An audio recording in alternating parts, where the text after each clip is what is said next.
Senate Armed Services Committee meets this morning to receive testimony on U.S. policy and strategy in the Asia-Pacific region. I'm pleased to welcome today our panel of expert witnesses, all with deep knowledge and experience in the region. Victor Cha, who is the Senior Advisor and Korea Chair at the Center for Strategic and International Studies, Aaron Friedberg, who is a Professor of Politics and International Affairs at Princeton University, Kelly Magsamen,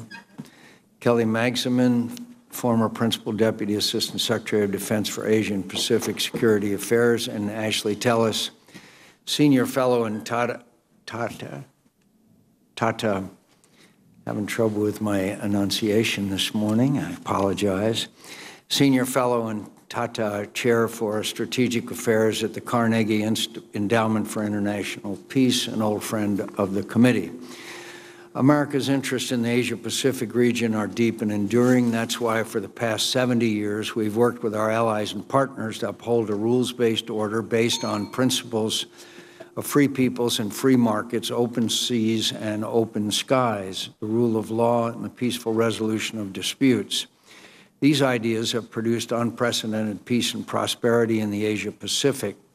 But now the challenges to this rules-based order are mounting as they threaten not just the nations of the Asia-Pacific region, but the United States as well. The most immediate challenge is the situation on the Korean Peninsula.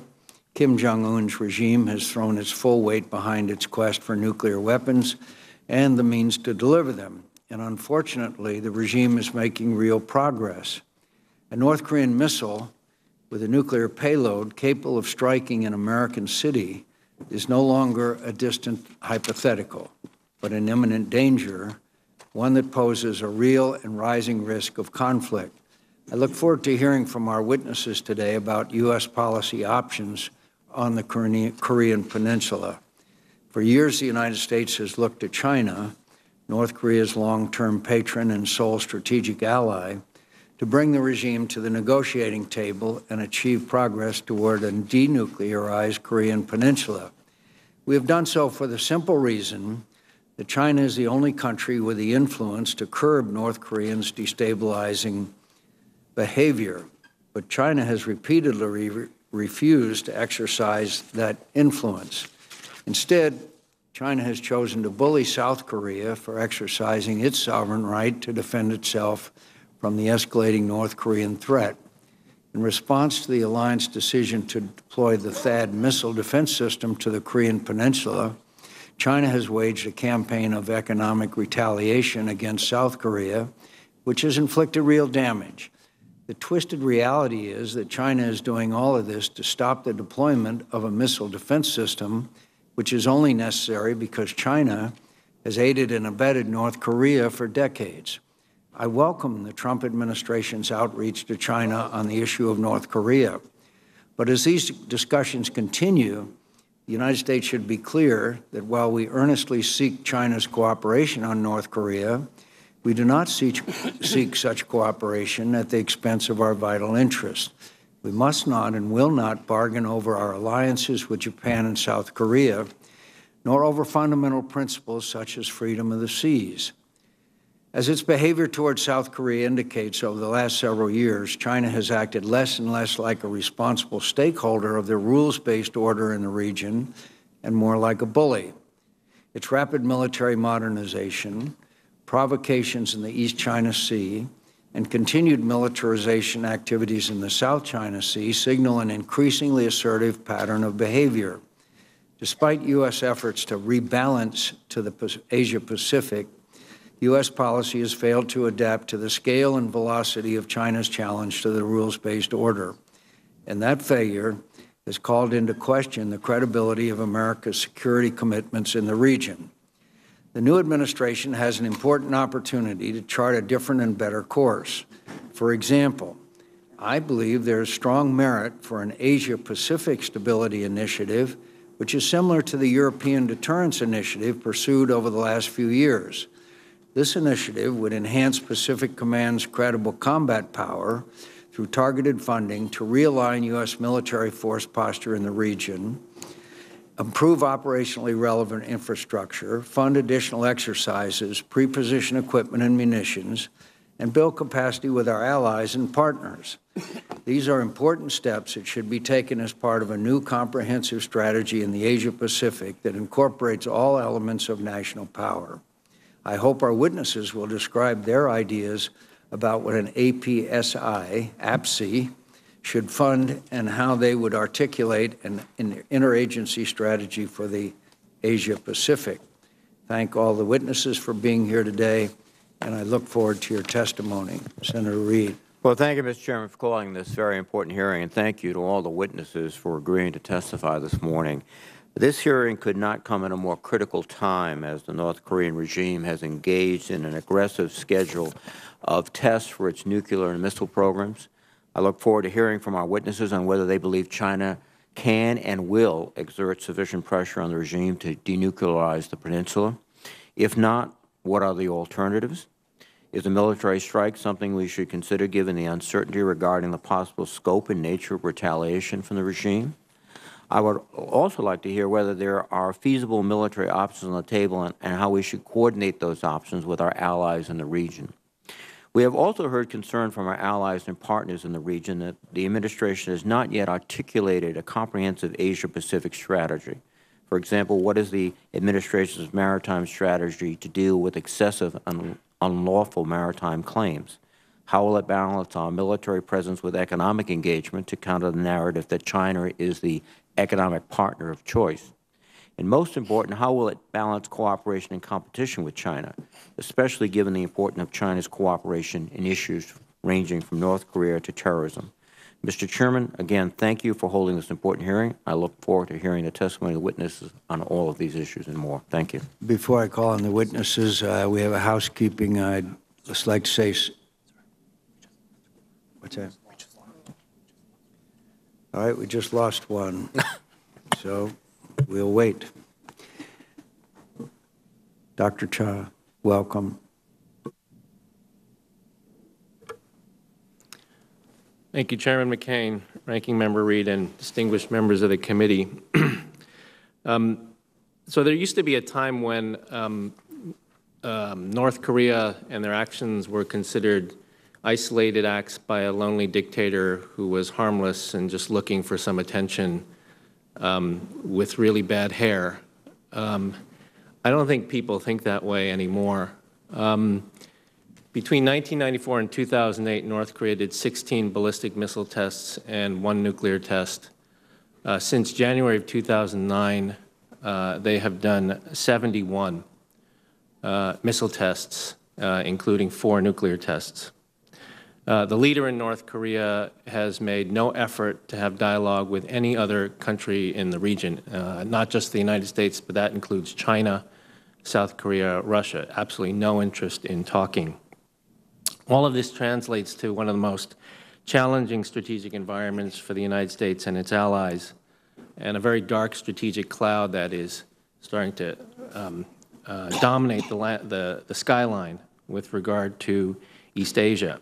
Having said that, I think there's a silver lining to every dark cloud, and in this case, I think there are 4 that could help to inform an Asia-Pacific security initiative, as the Chairman mentioned. First, the North Korean threat provides opportunity for closer coordination of policy between the next government in South Korea, which will be elected May 9th, and Washington.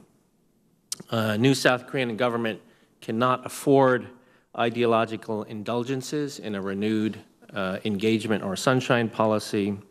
It would be unwise, for example, for a new South Korean president on May 10th, presumably in the aftermath of more North Korean provocations and possibly a 6th nuclear test, to declare that he or she is reopening the Kaesong industrial complex. This would only serve to further marginalize South Korea's strategic position, as the new government would lose step with the United States, Japan, and even China. The U.S. is not averse to inter-Korean engagement. However, for it to be effective, such engagement must be used strategically and coordinated with an overall U.S. ROK strategy for negotiations and denuclearization. The second silver lining has to do with trilateral coordination. The United States should welcome an early meeting with the U.S. President and South Korea and Japan, presumably before President Trump's scheduled trip to the region in the fall. The goal of alliance coordination should be a collective security statement among the three allies, the United States, Japan, and Korea, that an attack on one constitutes an attack against all. The third silver lining relates to China. Beijing is unlikely to let off on the economic pressure on South Korea over the THAAD defense system for, I think, at least another 1 or 2 financial quarters. This will hurt South Korean businesses and tourism even more, but it should also spark serious thinking, strategic thinking in the United States and South Korea about reducing the ROK's economic dependence on China. Given the energy revolution in the United States and the removal of export restrictions, the two allies should think seriously about new bilateral energy partnerships that could reduce South Korean energy dependence on China and the Middle East. Washington and Seoul's policy planning offices can work together to map out a South Korean strategy for engaging India, as well as ASEAN countries. These new engagements should not be a temporary measure, but should be a serious effort at creating new markets for U.S. allies, products, production chains, and investment. The Chinese have proven with their coercion over the THAAD issue that South Korea's future welfare cannot be left in Chinese hands. Finally, the United States should encourage a new government in South Korea to take a stronger stand in supporting public goods off the Korean Peninsula in neighboring waters. In particular, as part of a new engagement strategy with ASEAN, the U.S., with the support of South Korea, could show stronger will to discourage further militarization of the South China Sea. This would win partners among ASEAN countries and be a distinctly positive platform for the United States and its allies in the region. Thank you very much. Thank you, Dr. Friedberg. Before we go to you, we do have a quorum now. President, I ask the committee to consider a list of 5,550 pending military nominations. All these nominations have been before the committee the required length of time. Is there a motion to favorably report these 5,550 military nominations to the Senate? Is there a second? All in favor say aye. The motion carries. Dr. Friedberg, welcome. Senator McCain, Senator Reed, thank you very much, members of the committee. I appreciate very much the opportunity to express my views on these important subjects. In the time available, I'd like to try to make 3 main points. First, as Senator McCain, I think, has already indicated, I don't think the United States currently has a coherent, integrated national strategy for the Asia-Pacific region, and in particular, it lacks a strategy for dealing with an increasingly powerful and assertive China. What we have instead are the remnants of a strategy first put in place over 2 decades ago. Some aspirational goals and a set of policies and programs intended to achieve them that are now in varying states of disrepair and which are, in any event, largely disconnected from one another. Second, China does have such a strategy, not only for the Asia-Pacific, but for the continental domain along its land frontiers. The goal of Beijing's strategy, as has become increasingly clear in the last few years, is to create a regional Eurasian order that's very different from the one we've been trying to build since the end of the Cold War. And third, just because Beijing has a strategy doesn't mean it'll succeed. China has many weaknesses and liabilities. We and our allies have many strengths. But I do think we've reached the point where it's essential that we re-examine our goals, review our strategy, and adjust our policies accordingly. And the start of a new administration would naturally be the time to attempt such review. It simply becomes more difficult as time goes on and more issues accumulate. Let me try to expand on each of those points. When the Cold War ended, the United States set out to expand the geographic scope of the Western liberal economic and institutional order by integrating the pieces of the former Soviet Union and the former Soviet Empire, and by accelerating the integration of China, a process that had begun a few years before. As regards China, the United States pursued a 2-pronged strategy, on the one hand seeking to engage China across all domains, economic in particular, but diplomatic and others, and at the same time working with our allies and partners in maintaining our own forces in the region to preserve a balance of power that was favorable to our interests and to the security of our allies. And the goals of that policy were to preserve stability, to deter the possibility of aggression, while waiting for engagement to work its magic. The U.S. hoped, in effect, to tame and ultimately to transform China, to encourage its leaders to see their interests as lying in the preservation of that order, and to set in motion processes that would lead eventually to the economic and political liberalization of that country.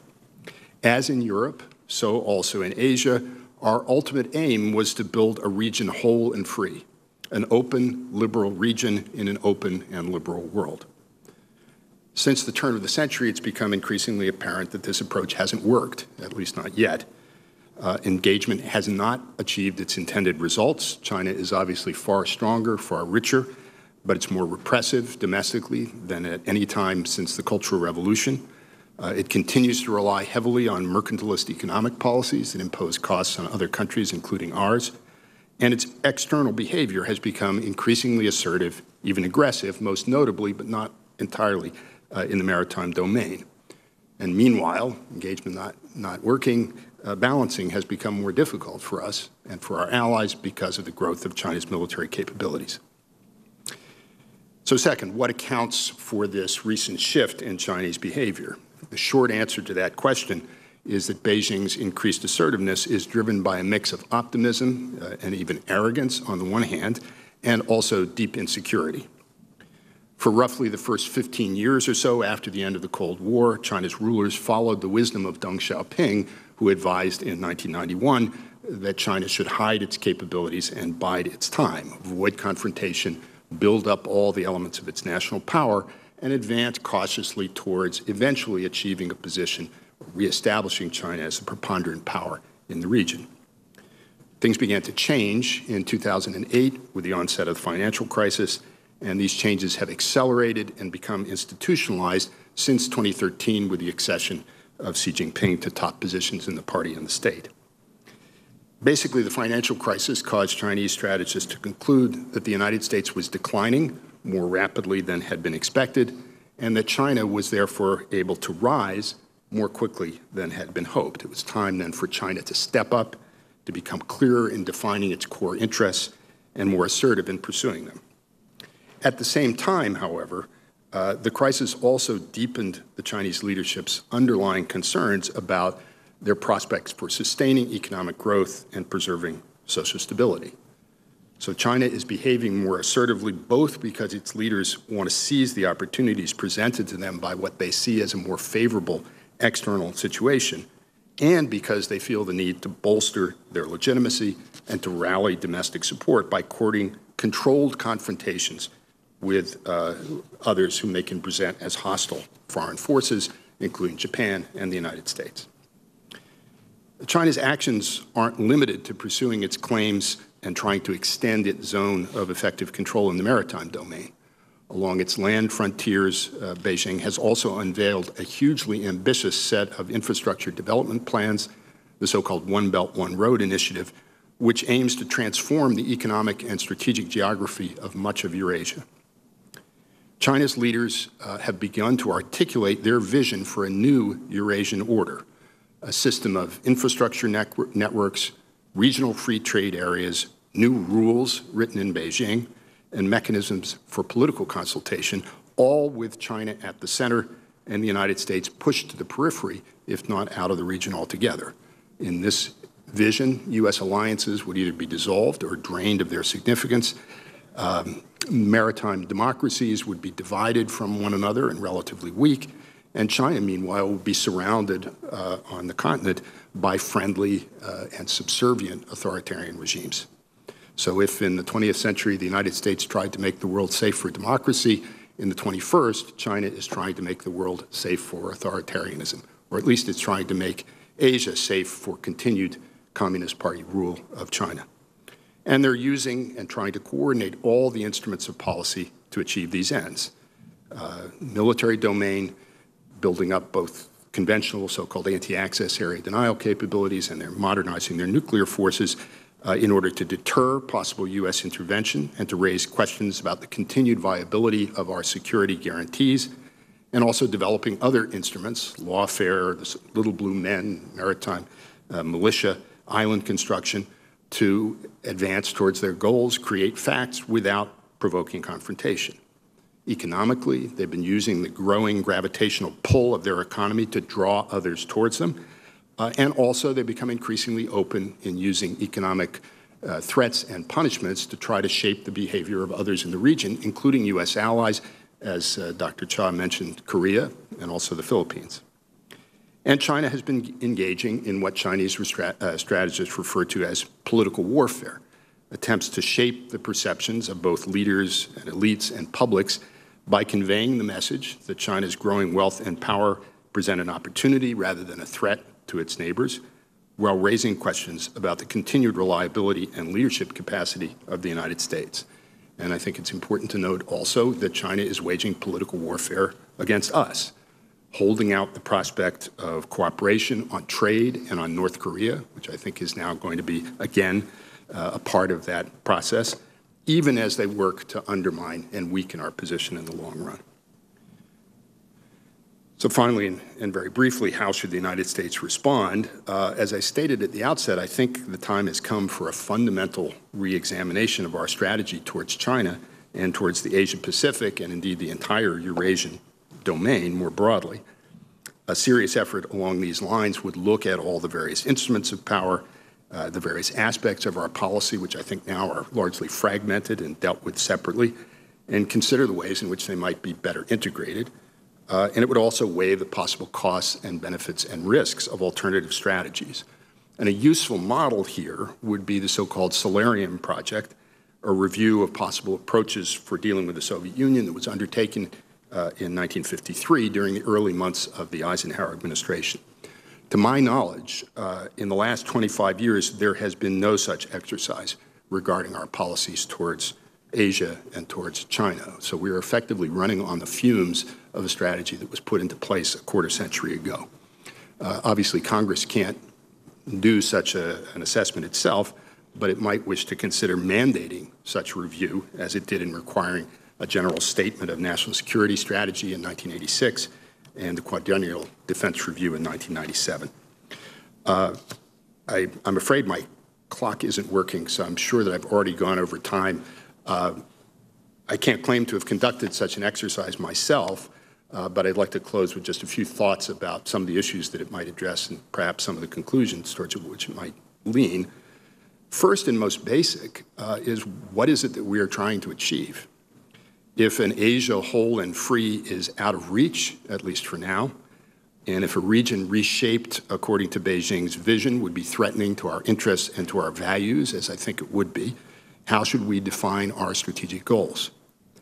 Part of the answer here, I think, is likely to be that we'll need to rededicate ourselves to defending those parts of the Asian regional system that remain open and liberal, including our allies, the rules with which they abide, and the commons that connects them.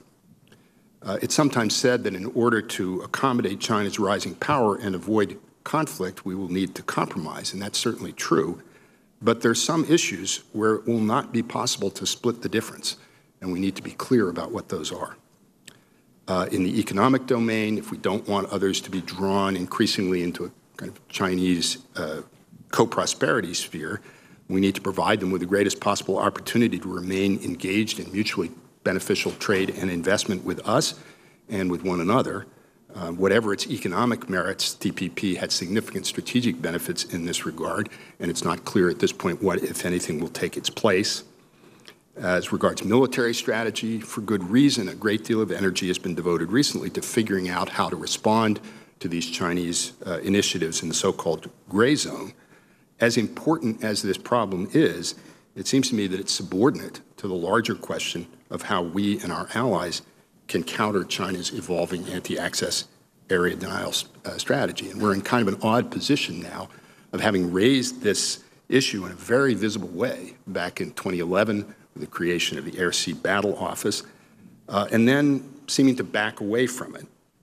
And while there's obviously a limit to what we can and should say in public, we are at a point, I think, where we need to be able to explain to our allies, our possible adversaries, and ourselves how we would fight and win a war in Asia should that ever become necessary. Finally, there's this delicate issue of political warfare. What is, as Senator Reid mentioned, what's our counter to the narrative that the Chinese are now pushing across much of Asia, in which we're portrayed as internally divided, as unable to solve our domestic problems, as inward-turning, unreliable, and potentially dangerous, while China presents itself as the wave of the future, economically dynamic, efficient, unthreatening, non-judgmental, loaded with cash, and eager to do business. In this regard, it seems to me that it would be a serious mistake, strategic as well as moral, to drop the subjects of human rights and universal values from our discussions with and about China. Our commitment to these values and our demonstrated willingness to defend them are still among our greatest assets. And being seen to abandon them in the face of China's growing wealth and power will embolden Beijing and other authoritarian regimes, discourage our allies, and demoralize those people in China and around the world who often at great personal risk continue to advocate for freedom. Thank you very much. Chairman McCain, Ranking Member Reid, other distinguished committee members, thank you for convening this important and very timely hearing today. I want to commend the committee for its steadfast bipartisan leadership on all matters of peace and security in the Asia-Pacific. That's extremely important, as well as your steadfast commitment to our men and women in uniform and the civilians that serve alongside them, so thank you. Also, thank you to my fellow panelists here, whose counsel I drew upon quite a bit while I was in government. I think you're going to hear a lot of similarity in our testimony today. So let me try to quickly summarize my testimony that I've submitted for the record. Bottom line up front, while some may prefer to discard the rhetoric of the rebalance, we need to follow through on its strategic intent.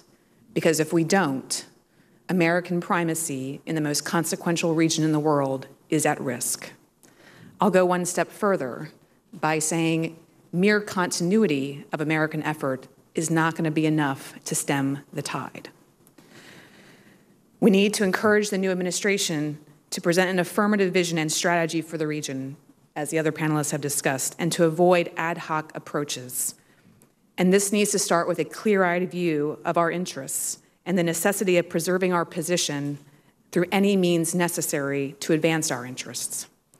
So with that theme in mind, I'd like to highlight what I see as the top 3 challenges and opportunities facing the United States in the Asia-Pacific. Of course, the first most urgent challenge is North Korea and its relentless pursuit of its ballistic missile programs and nuclear program, a challenge that has vexed multiple administrations, including the Obama administration most recently. The bottom line here is that we need a new playbook.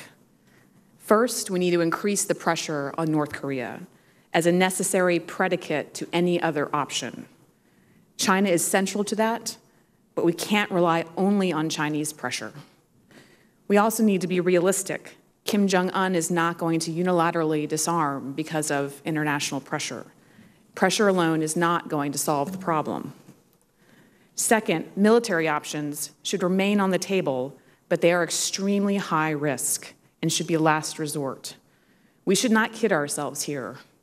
A conflict on the peninsula would be unlike anything we have seen in decades. North Korea is not a Syria. It's not an Iraq. The consequences could be extremely high. So where does that leave us? After, and only after, a sustained period of significant pressure and deep coordination with our allies, we need to ready a diplomatic play. For diplomacy to succeed, however, its goal has to be achievable.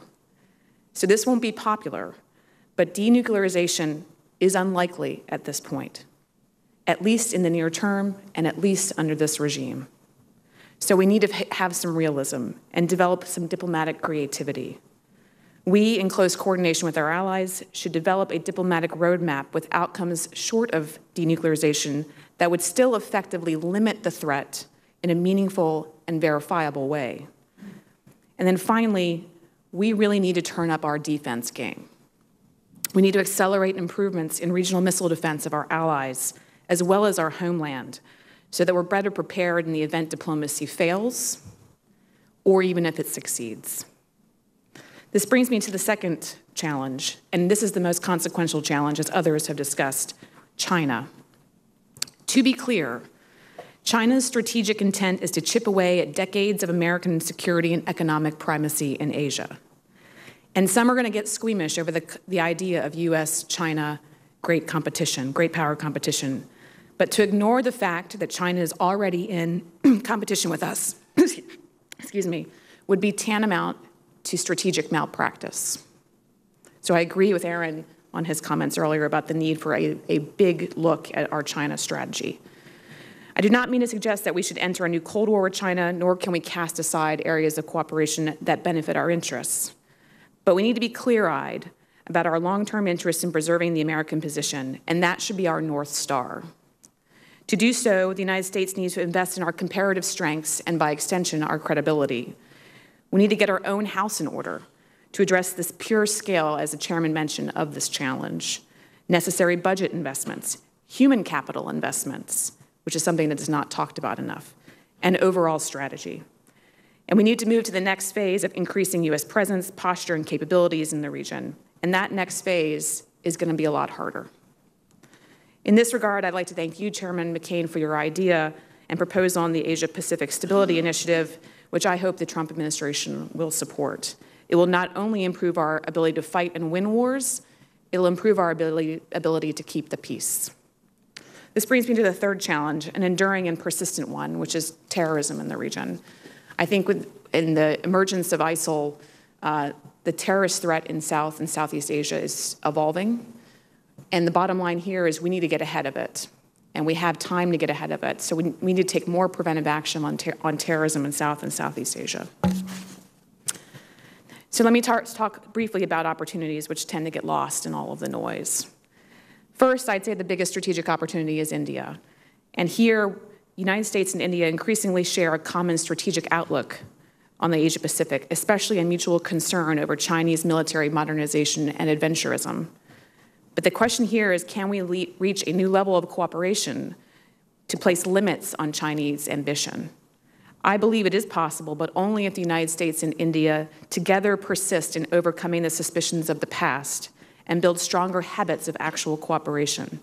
And this is going to require the U.S. and Indian systems, which are not naturally compatible, to demonstrate mutual flexibility as well as ambition.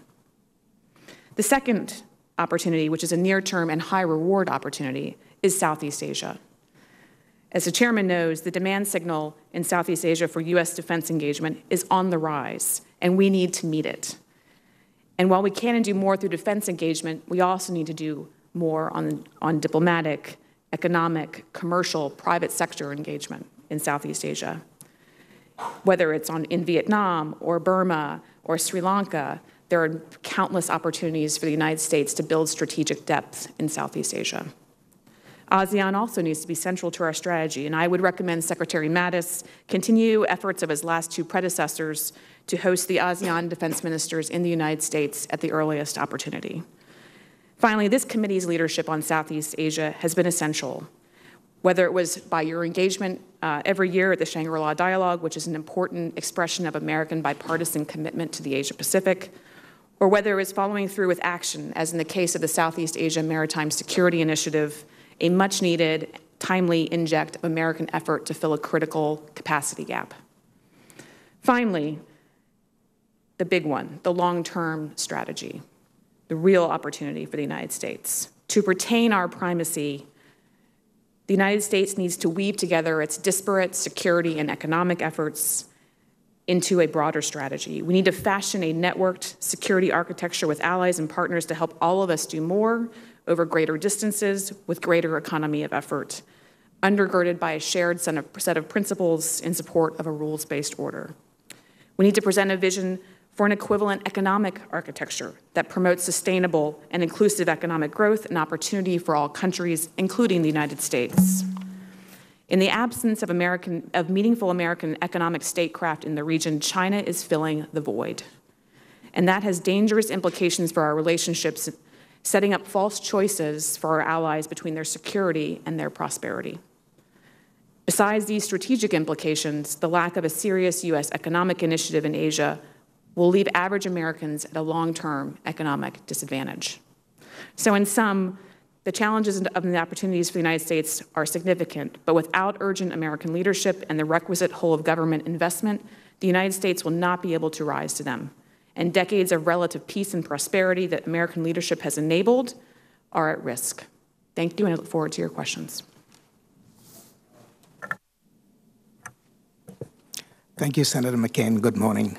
Thank you, Ranking Member Reid and members of the committee for inviting me to testify this morning on the challenges facing the United States in the Indo-Pacific. I have submitted a longer statement. I would be grateful if that is entered into the record. In my oral remarks this morning, I want to highlight 5 themes drawn from my written statement. First, the challenges posed by North Korea and China obviously remain the most dangerous problems facing the United States in the Indo-Pacific. The challenges emanating from North Korea are obviously real, dangerous, and in the near term. The challenges emanating from China are long-term, enduring, and aimed fundamentally at decoupling the United States from its Asian partners. In my remarks this morning, I want to focus primarily on China, and I want to thank my colleagues Victor Cha and Kelly Maximon for spending time on speaking about the issues relating to North Korea. The first point I want to make in this connection is that as we think about China as a strategic competitor, it is important not to think of China as merely a regional power, but increasingly as a global challenger to the United States. China is already a great power in Pacific Asia. It is increasingly active militarily in the Indian Ocean. It is seeking facilities in the Mediterranean and along the African coasts. And within a couple of decades, the size of Chinese naval capabilities will begin to rival those of our own. And it is likely that China will begin to maintain a presence both in the Atlantic and in the Arctic Oceans as well. So we've got to think of China in a new way, not just simply as an Asian power, but as a global power.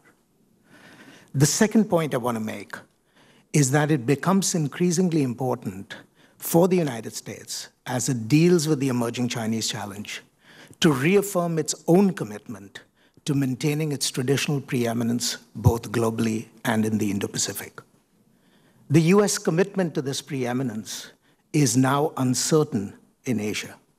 The Asian states are uncertain about whether Washington can be counted on to balance against China's quest for regional hegemony, and whether Washington can be lured away from the attractions of condominium with China, a condominium which might threaten the security of our friends. The president, therefore, should use the opportunity offered by his appearance at the East Asia Summit to clearly affirm America's commitment to maintaining its global primacy. But words alone are not enough.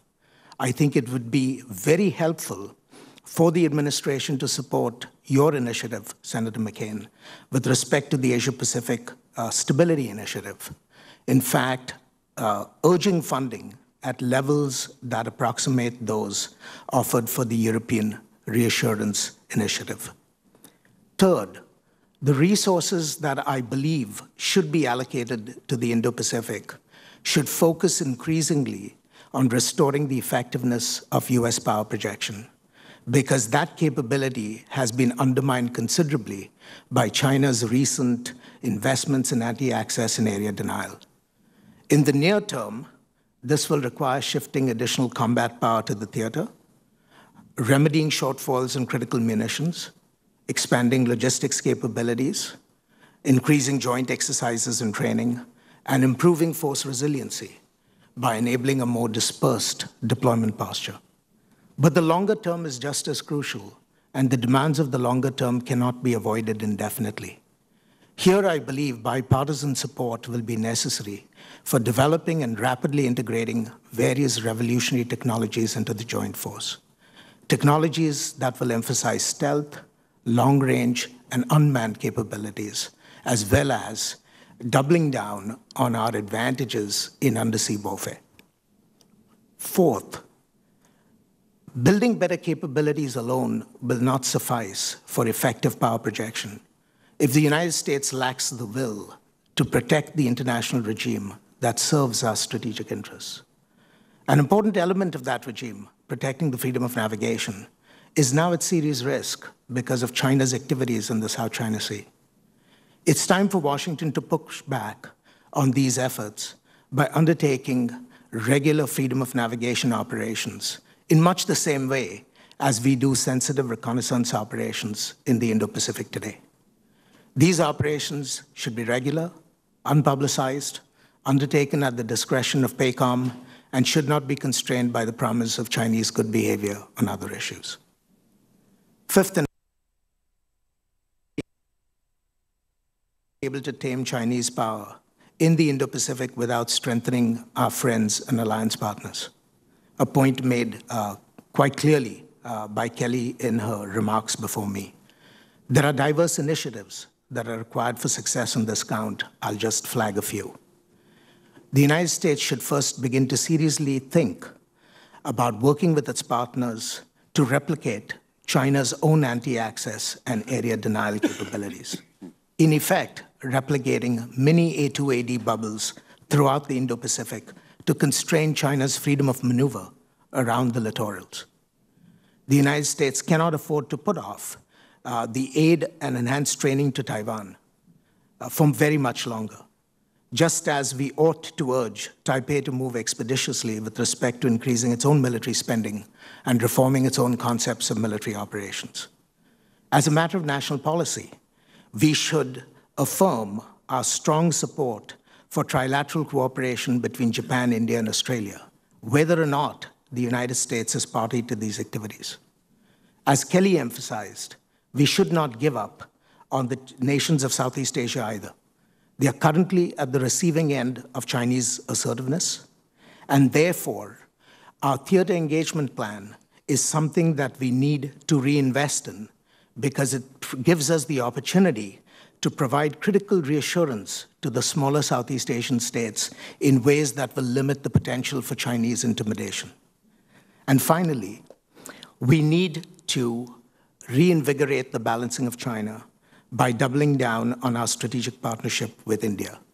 This is no longer simply a political necessity. It is an urgent operational necessity as well. As Chinese military activities in the Indian Ocean begin to gather steam, the partnership with India becomes even more important because of the limits it can impose on China's freedom of action in the Indian Ocean, and thereby limiting the burdens on US forward defense in other parts of the Indo-Pacific. In short, managing the rise of Chinese military power will be the most difficult challenge that the United States faces in the Indo-Pacific over the longer term.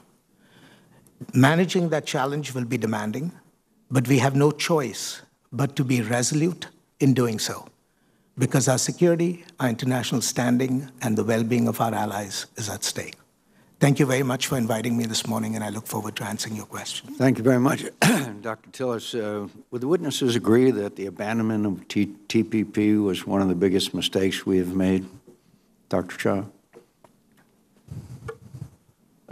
Yes, I think I saw TPP as not just being a trade agreement, but having broader strategic implications. It's one of the three legs that the United States stands on in Asia, in addition to our military presence and our values. So it's quite unfortunate, yes. Dr. Friedberg. I agree. In addition to the harmful effects of not going forward with the agreement, the signal that it sent, I think, was deeply damaging. So the fact that we placed such emphasis on it, talked about it, tried to persuade others to do it, encouraged others, including, I think, in particular, our friends and allies in Japan, to go out on limbs themselves to try to persuade their legislatures to accept this agreement, and then pulled the rug out. Really a perfect storm, it seems to me, and very damaging. And it's going to take a while, I think, to work our way back from that setback. Yes, because a Sino-centric economic order in Asia is not in our interests. So yes, I agree it was a disaster. It's also actually having practical effects on our security. It's making it harder for us to engage with countries about access agreements because the Chinese are in there essentially lining the pockets and promising lots of investments in infrastructure, et cetera. So it's making our job on the defense side a lot harder. I agree completely with my fellow panelists. It was both unfortunate, our withdrawal from TPP was both unfortunate and dangerous, and I would flag 3 reasons for this. First, the business of Asia is business. If we cannot engage in matters that are really important to the Asian states, enhancing their own prosperity, our ability to enhance their security will also be diminished. That's point number 1. Point number 2, we really cannot cede to the Chinese the ability to create new rules for trade in Asia. TPP offered us the opportunity to create gold standard rules, and we've now divested ourselves of that opportunity. 3, between TTP and TPIP, there was every promise that we could add close to 1% to US GDP growth through trade. Even if you believe in America first, you do need to find ways of enhancing our global growth, and trade offers us that great opportunity. Right now, we have increasing tensions, as we all know, between us and North Korea, with the most unstable ruler that they have had, and the testing of nuclear weapons, I think, as Dr. Cha pointed out, and missile capability is dramatically escalated. Yet at the same time, we have North Korean artillery in place at a degree where at least they could launch one attack that would strike Seoul, a city of 25 million people, as I recall. And obviously, the key to some of this is China.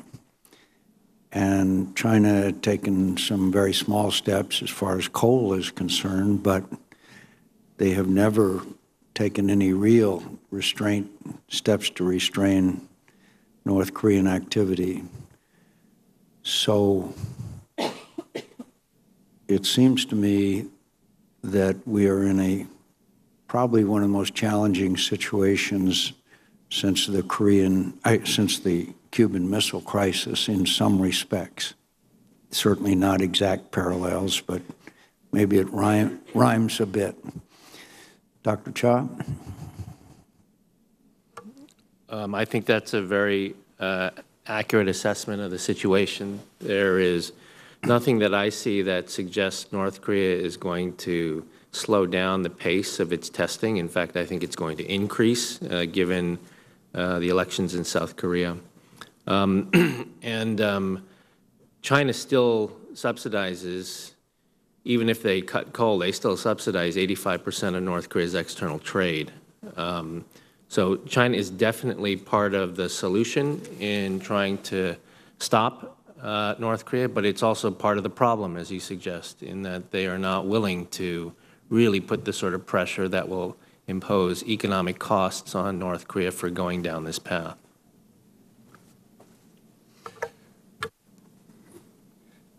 China's been playing a game with us for at least 15 years on this issue. When we get especially concerned about what the North Koreans are doing, and we go to the Chinese and ask them for their help, what they've done in the past is to apply limited increments of pressure. They did it in 2003 to get the North Koreans to agree to sit down what became six-party talks.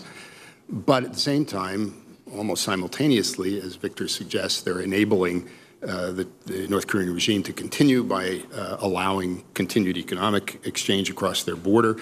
The Chinese have also allowed, or the Chinese authorities have at least looked aside as Chinese-based companies have exported to North Korea components that were essential to the development of their ballistic missiles and probably other parts of their special weapons programs. I'm not at all optimistic that the Chinese are going to play a different game with us now than they did in the past. One thing I would add, though, aside from military pressure, which for reasons that you suggest, Senator McCain, is, I think, of questionable plausibility, there are ways in which we could increase economic pressure on the North Korean regime, particularly by imposing further economic sanctions and especially financial sanctions. We did that in the Bush administration. I think it was actually something that caused a good deal of pain. We backed away from it for various reasons. I think it was a mistake to have done that. One of the reasons, in my understanding, that we haven't been willing to push on this harder is that it probably would involve sanctioning entities that are based in China. And I think we've been reluctant to do that because of our concerns about upsetting the relationship with China. I think if we're going to be serious about this, we probably are going to have to go down that road.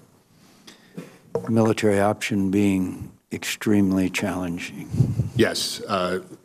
When I was in government in 2003, 2005. At that time, my understanding was it really was not, there was no way of dealing with the conventional counter-deterrent that the North Koreans had.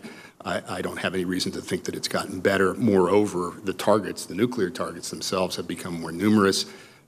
North Koreans are starting to develop mobile ballistic missiles. The problem of preempting or attacking in a preventive way and destroying North Korean nuclear capabilities is only getting worse, I would think, and nothing really has been done to deal with the conventional threat to South Korea. Ms. Magson. I agree on the China front. I think there are going to be limits to what they're going to be willing to do. Their biggest fear, of course, is destabilizing the peninsula.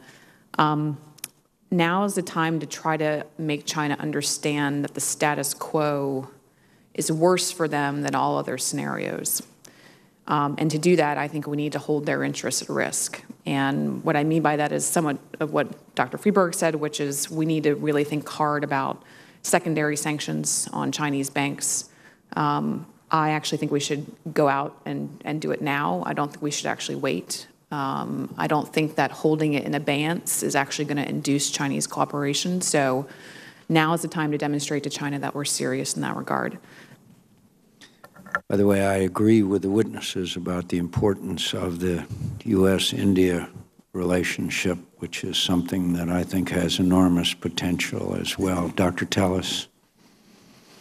I concur with what has been said before on the challenges with North Korea. I think China has to make a strategic decision. If the current status quo serves its interests, and it seems to, because it immunizes China from the threat of chaos, it provides a buffer between a U.S. military presence and the Chinese border.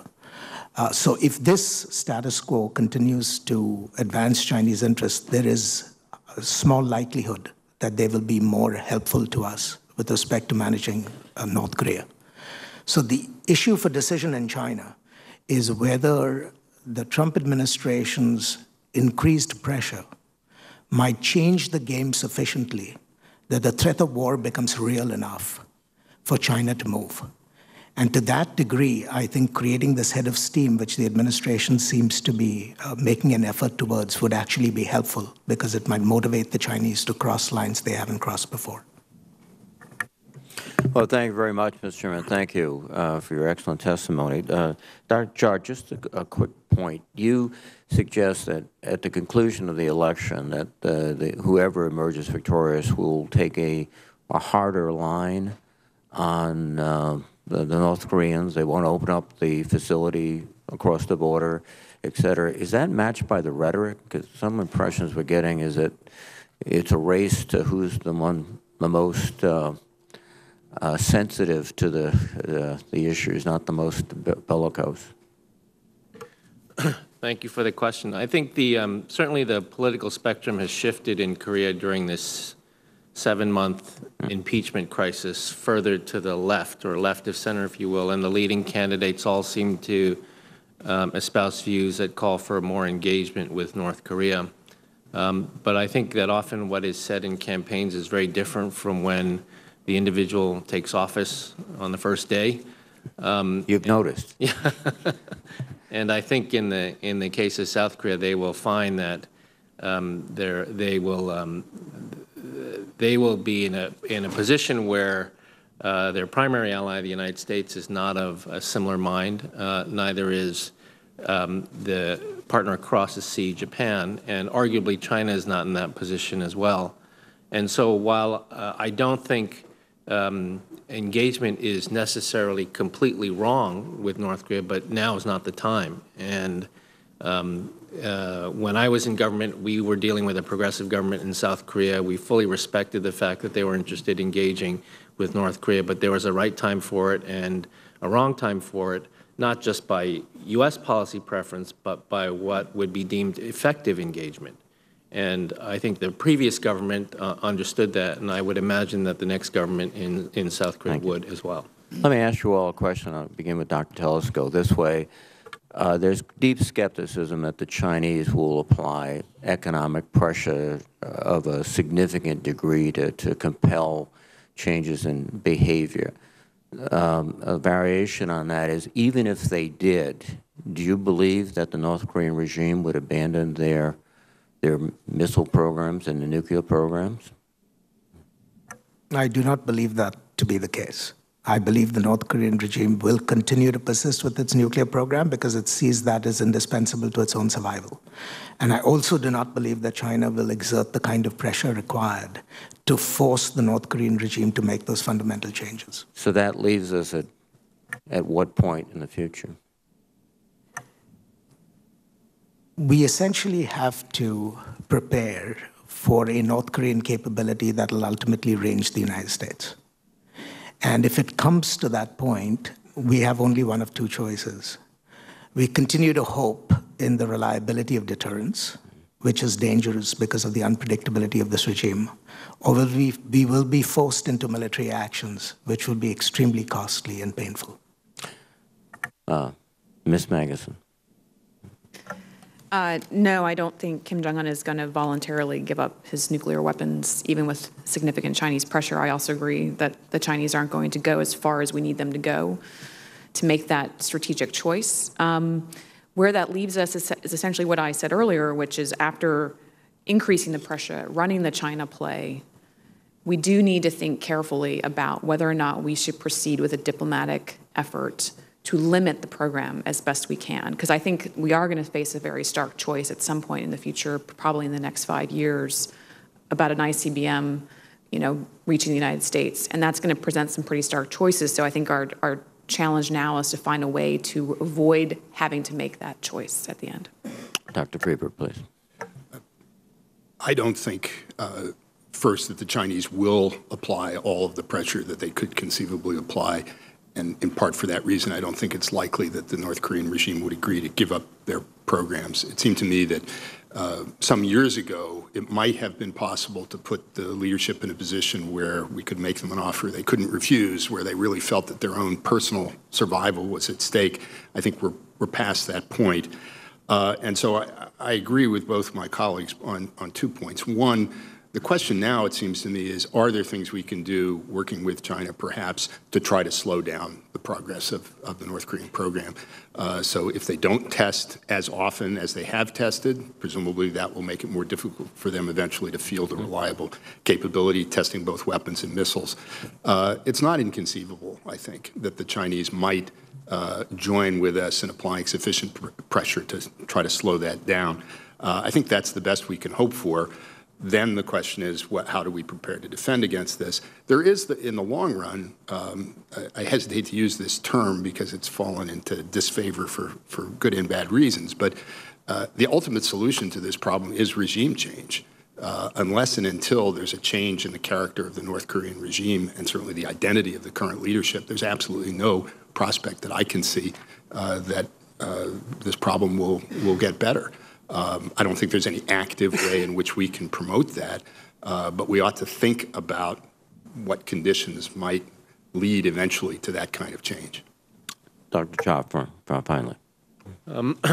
I agree with my colleagues. I don't think Chinese pressure will necessarily stop North Korea's program, but I think what Chinese pressure can do is force the North Koreans back to the negotiating table. The theory of the case of that is, I think, in 2003, when China temporarily cut off oil, the North Koreans agreed to the six-party talks. And then again in 2007, when the Treasury Department undertook actions that led to a seizure of North Korean assets in a bank in China, that clearly put a lot of pressure on the regime, and they came back to implement an agreement. So I think there is precedent there. I entirely agree with my colleagues that I'm not sure how much China is willing to put that kind of pressure on North Korea, but one could argue that the situation is a little bit different now because the Chinese are desperate for some sort of diplomacy to take place. They really don't understand what President Trump might do, and they feel they have no control over North Korea. So they may be more receptive than they were in the past. Thank you. Thank you very much, Chairman. Thank you, Mr. Chairman. Let me, first of all, these hearings are very significant. We get people like you, and there's no more qualified panel we could have to advise us and to reflect on it. But also, these are public meetings, and I see the other value is to informing the public of things that we assume up here they already know about. And I'd like to concentrate on just the North Korea, because I've always had this bias that that's where really the serious problem is. We're talking about two things here. We're talking about their development in the technology over a period of time in developing a bomb, a weapon, and then secondly, a delivery system. And just real quickly, let me run over that. In the delivery system, North Korea goes all the way back to the 1970s. In the 1970s, they had the Scud-B, and everybody remembers that, and then they forgot that for a couple of decades. Along came 1990, the first Nodong missile test fire range was 1,300 kilometers. Then a few years later, in 2006, the test fires of the Taepodong-2 with long-range missile that was had the capability of traveling 15,000 miles, then firing the Taepodong-2 missile, which they said was satellite launch. December of 2012, North Korea launches a rocket that puts the first satellite into space. We've watched their progress all the way through to 2016. North Korea launches a solid fuel ballistic missile from a submarine. And then lastly, Kim Jong-un declares that North Korea is in its final stage in preparations to test an intercontinental ballistic missile. And you see what they've done in that period of time. I have to almost conclude that the guy really means it when he comes out with a statement. But then going back to the bomb, in 2006, we had an explosion that was 1 kiloton. In 2009, that was up to 2 kilotons. 2013 went to a third nuclear test, was an atomic bomb with an estimated explosion of 6 to 7 kilotons. And then finally, September 9th of 2016, as the fifth and latest nuclear test registered 5.3 in magnitude with an explosive yield estimated between 10 and 30 kilotons, which is about the same as it was in Hiroshima and Nagasaki, and 10 times stronger than what North Korea was able to do 10 years before. So you've gone over that period of time. When we talk to the military, and we will have them in on Thursday, I understand, I know that they'll say that the two big problems that distinguish the threat that comes from North Korea from other threats is that, first of all, you're talking about a mentally deranged guy who's making the decisions, and secondly, this country has been more consistent in both developing its weapon and the delivery system, and come to the conclusion that, as I've come to, that I believe that there's an argument that could pose the greatest threat to the United States. And I'd like to just kind of get a response, if you would, Dr. Cha, to that. First of all, are we accurate in terms of that technological development over that period of time, and does that relate to the threat? Thank you, Senator. I think what you just described is entirely accurate in terms of a systematic plan by the North Koreans over the past decades to develop a capability that seeks to threaten the U.S. homeland. I think there is no doubt about it that that is what they are after. As I mentioned earlier, they have done 71 of these tests since 2009, which is a step increase from what we've seen in the past. They've done 7 tests since the election of our current president. They have over 700 Scud missiles, 200 to 300 Nodong missiles, and the pace of their development and the history of development shows that they want to be able not just to field one missile that could potentially range the United States, but a whole slew of them. So this is a very proximate threat. You're absolutely right, Senator. Yeah. Any other comments on that? Is it completely unreasonable that as a result of this, we could consider North Korea as the greatest threat facing the United States?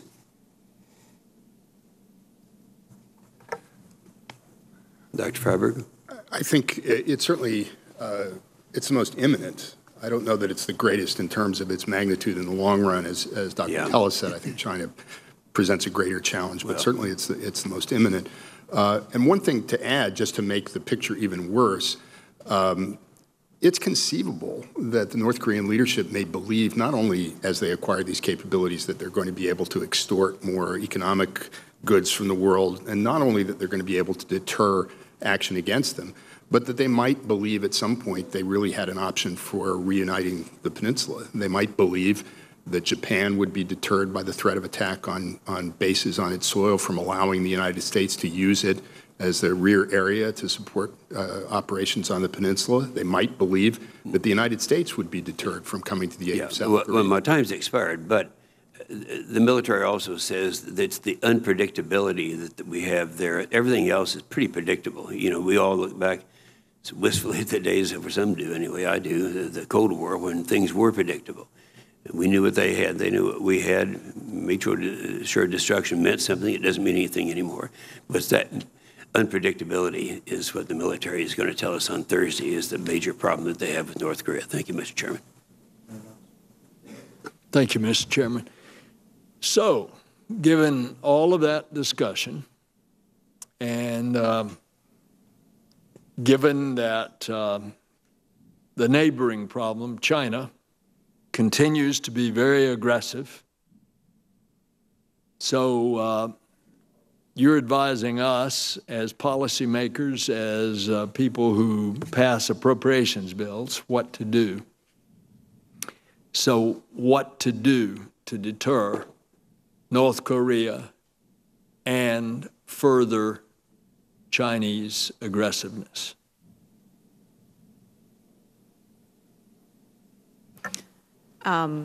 So this gets back to a point earlier.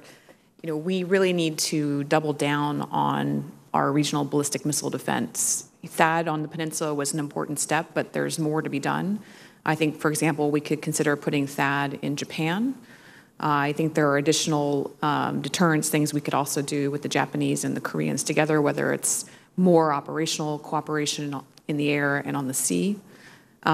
We should consider a whole range of options, even including potentially strengthening our extended deterrence commitments to the Koreans by potentially rotating dual-capable aircraft to the peninsula, which would be a big move. So there are additional things I think we can do on the deterrence side and the posture side that would be particularly relevant and applicable to the threat. But you don't think that that would deter the North Korean leader, do you, from continuing this development of nuclear weapons, missiles, and then marrying a nuclear weapon to a long-range ICBM? No, Senator, I do not, but I do think it would help reassure our allies and also put us in a better position in the event diplomacy fails. And do any of you have any reason to think that diplomacy would succeed with this North Korean leader? Even if it doesn't, we cannot do anything else without exhausting the alternatives offered by diplomacy. Because dealing with North Korea at the end of the day will require a coalition effort. And we have to satisfy the expectations of our coalition partners that we've made every effort in the interim to deal with the challenge. And so we have to think of it in terms of a multi-step game. As Dr. Cha highlighted, the immediate objective should be to get the North Korean regime back to the negotiating table. The ultimate objective must be to hope that there will be evolutionary change in the regime. But between those two bookends, we have to think seriously about what is required for deterrence, what is required for defense, and what is required for denial. Anybody else on? Senator, the only thing I would add to the list that Kelly enumerated is that I think those sorts of posture moves and strengthening of deterrence and defense, they're good for our allies.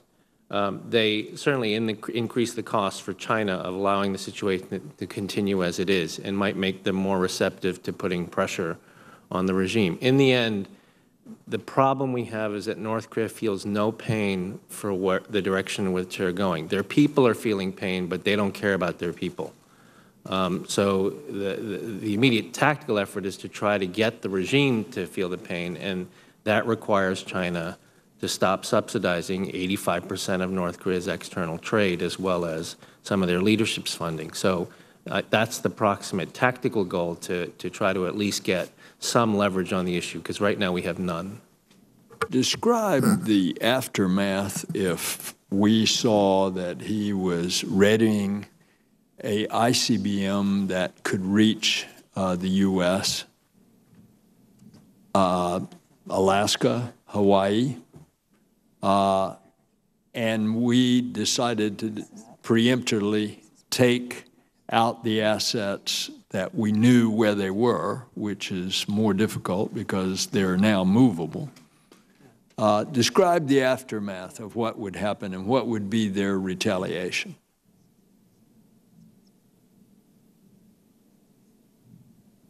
Well, we don't know for sure, but I think the assumption for several decades has been that they would begin with a massive artillery barrage against Seoul, which is within range across the militarized zone.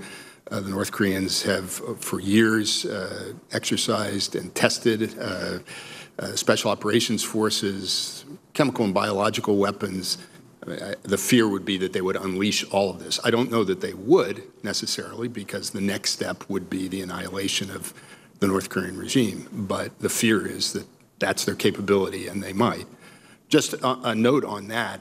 I'm not a psychiatrist, so I wouldn't want to judge the current leader's sanity or lack of sanity, but it does seem to me that North Korean leaders have been rational in their behavior. It sometimes appears odd and it's very threatening, but it's purposeful and it's been consistent. And I think for that reason, it's important also to remain focused on what it is that would probably deter them, which is the threat of personal annihilation. So the threat of we and our South Korean allies would, if we needed to and could, destroy the regime and destroy the leadership. I think that's a message that they understand. Just to add to the question on the aftermath, you know, we've got 28,500 U.S. troops on the peninsula. That's just the troops. That's not their families.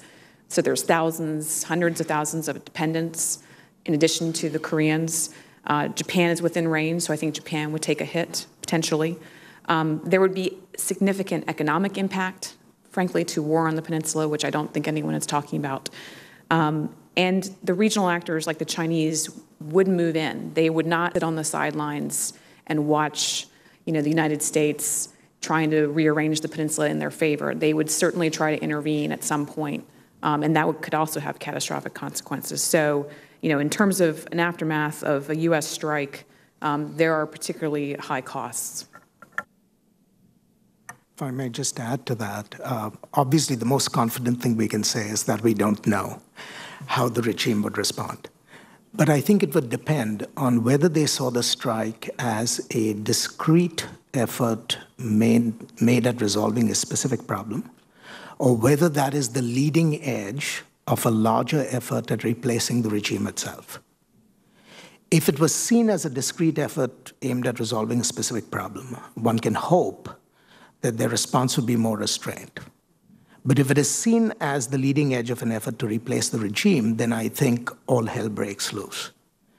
At this point, whichever the choices are, I agree with Ms. Maximin completely. The Chinese cannot afford to sit on the sidelines because it undermines their core interests of preventing the rise of chaos on their frontiers and keeping the United States and its military forces as far away as possible from their borders. Those two variables change dramatically if the United States engages in military action on the peninsula. I'll just, Senator, to add to this very quickly, all I'll say is that I think it is absolutely true that the North Korean dictator's #1 goal is survival. If the United States were to carry out a strike, the North Koreans may feel like the only way to survive is to respond, retaliate, and my colleagues have suggested, what would follow from that. The other way to think about it is that if they do not respond, that could also threaten the survival of the leadership in the regime. And I'm still looking for the intelligence analyst who can tell me which of these things the North Korean leader will do, because I haven't been able to find one yet. But Senator Nelson described a situation in which our government is almost certain that a strike is imminent. And in that case, now I'll start with Dr. Tellis, if our response was a discrete strike to prevent that, might it not be worth it?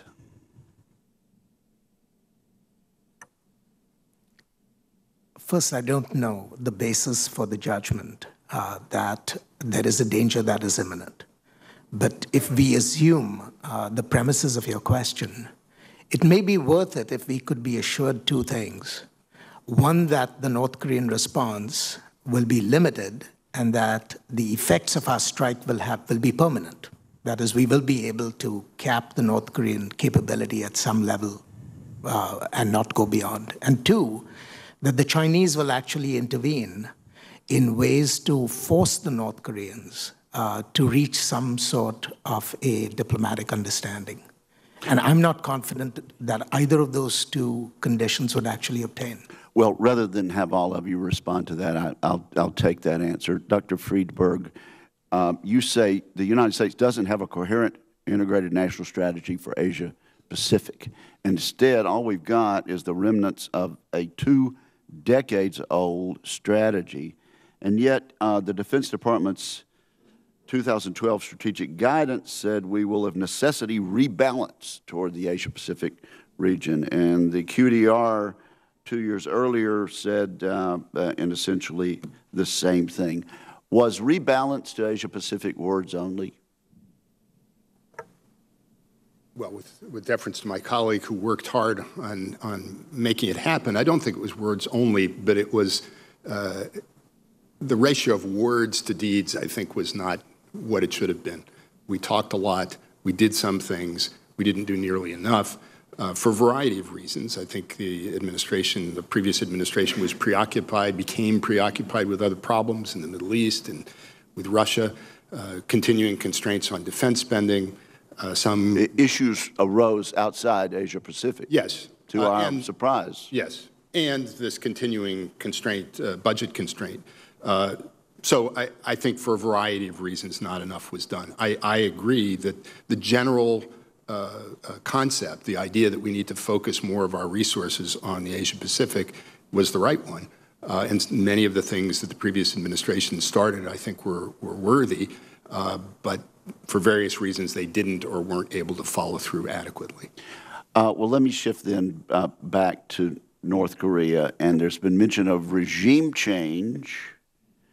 I'd like any of you to comment about the scenario in which that might happen. Also, Dr. Tellis mentioned evolutionary change within the regime. And I suppose you could say at the end of the Cold War, there was certainly an evolutionary change in Moscow, which gave us hope for a little while. But what do we know about the decision-making process within the regime in North Korea, and who has a good understanding, if not the United States, about the decision-making team surrounding Kim Jong-un? And I'll start with you, Dr. Friedberg.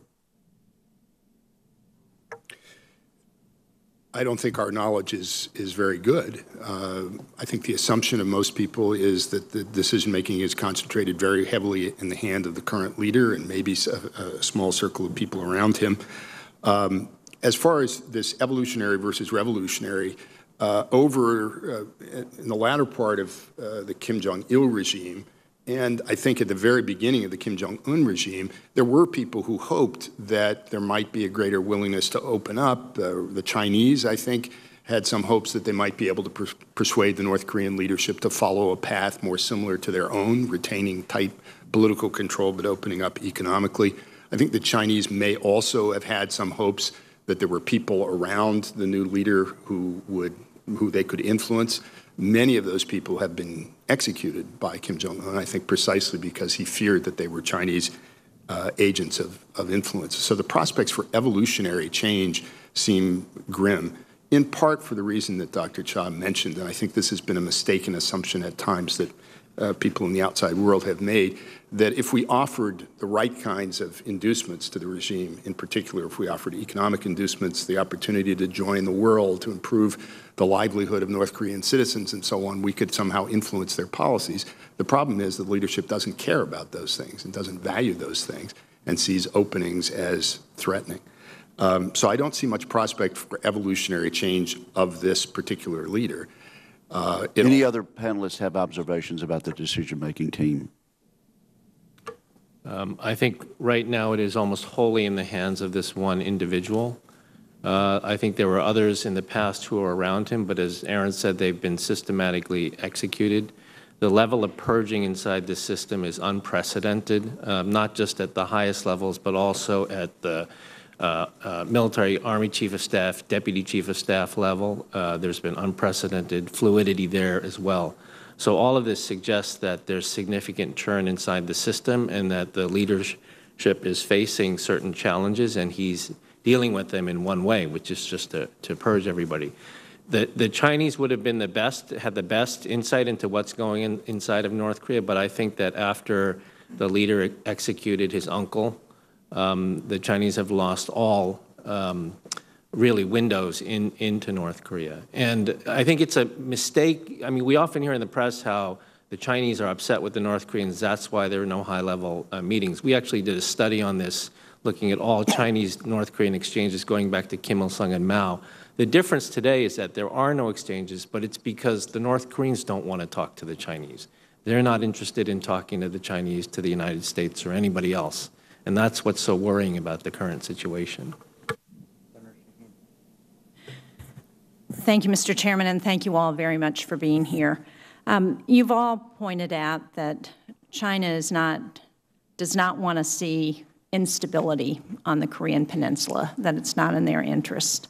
And Dr. Cha, you pointed out that China's not willing to take action. I think maybe everybody's made that point against North Korea. Do you then agree with Dr. Tellis that the more uncertain they are about the potential for President Trump and the United States to engage in war on the peninsula, the more likely they would be to weigh in and to try and help address the North Korean situation? Yes, Senator. I mean, an argument could be made, I think, that in terms of what is decades-old U.S. entreaties for China to do more, that there may be marginally more leverage today than there has been in the past, largely because I think the Chinese feel the situation is getting out of control, and I think they feel like they don't have any ability to manage either side, the United States or North Korea. And I think Xi Jinping wants a good relationship with the U.S. president. And this U.S. president does seem to signal at least some unpredictability when it comes to North Korea. So in that sense, I think we might have marginally more leverage than in the past. But again, it's all tactical. It's not a strategy yet, right now. And I think I would probably feel better if I felt like what we were doing right now was part of a strategy towards North Korea and Asia. So in that context, what does a mess-up like we had with the Carl Vinson carrier strike group do in terms of the signals that we might be trying to send to China and to our allies and to everybody in Asia about what our intentions are? Ms. Well, I will say that was a pretty big screw-up.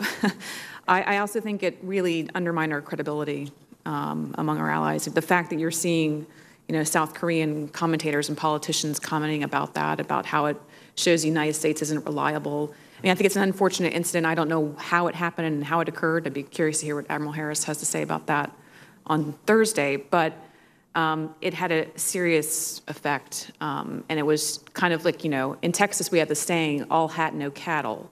So you don't want to show up with all hat and no cattle. Everybody, I assume, agrees with that.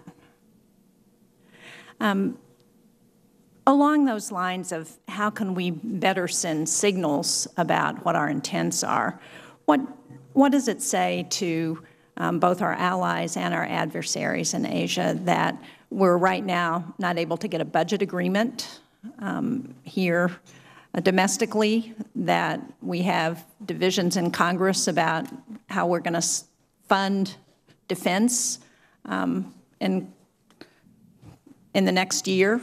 I mean, what kind of messages does that send to those people for whom we want to project strength? Dr. Friedberg, I think you mentioned that as part of your, when you were talking about what our allies are looking at in the United States versus China. Yes. Well, it certainly doesn't help. On the other hand, it's not entirely new. So people have been watching us and the unfolding of our political process for a while. I think there's an undercurrent of concern which has been present for some time about our reliability and our staying power and our capacity to mobilize the necessary resources to do the things that we've been talking about doing. I do think that those concerns have grown since our election, or in the course of our election campaign and since the election, because at least in terms of rhetoric, the current administration, or the candidate, Trump, before he became president, raised questions about all of the essential aspects of our global posture, our alliances, our commitment to free trade, our commitment to universal values, and so on. Now, it may be in the long run that the policies that he follows won't deviate as much as the rhetoric seemed to suggest, but all of that, I think, has added to the sense of anxiety about where the United States is going that many in the region feel. And on the other hand, there is this growing concern about China. Well, and along the lines of escalated rhetoric, to what extent does that escalation of rhetoric against North Korea then produce a response in North Korea that not only heightens the situation, but provides attention that Kim Jong-un may be interested in having from the world? I think there's a window. There's only so much unpredictability that you can pull off, and there is some leverage that may come from appearing to be willing to do things that perhaps seemed unlikely before. That's, I think, one of the reasons why in 2003 the Chinese did step in. It was right at the time of the run-up to the war in Iraq. We were still hurting from 9/11. There was a perception that the United States might do all kinds of things to reduce the threat. And similarly now, because of the rhetoric and behavior of the new administration, I think there's a moment at which there's a lot of uncertainty. The Chinese aren't sure, the North Koreans aren't. I suspect that that's got a half-life. It's going to diminish over time. And I think that's what the Chinese are playing for, sort of waiting to see. I'm not sure that they really believe at the end of the day that for all of the tough talk, we're actually going to do something as risky as launch an attack on the North Koreans in the near term. Whether the North Koreans believe that or not is another question. Thank you. Thank you, Mr. Chairman, and I appreciate the panel's wise counsel on a lot of these very important issues. Let me talk about the issue I know a number of you brought up, but the importance of our allies in the region and globally, but particularly in this region.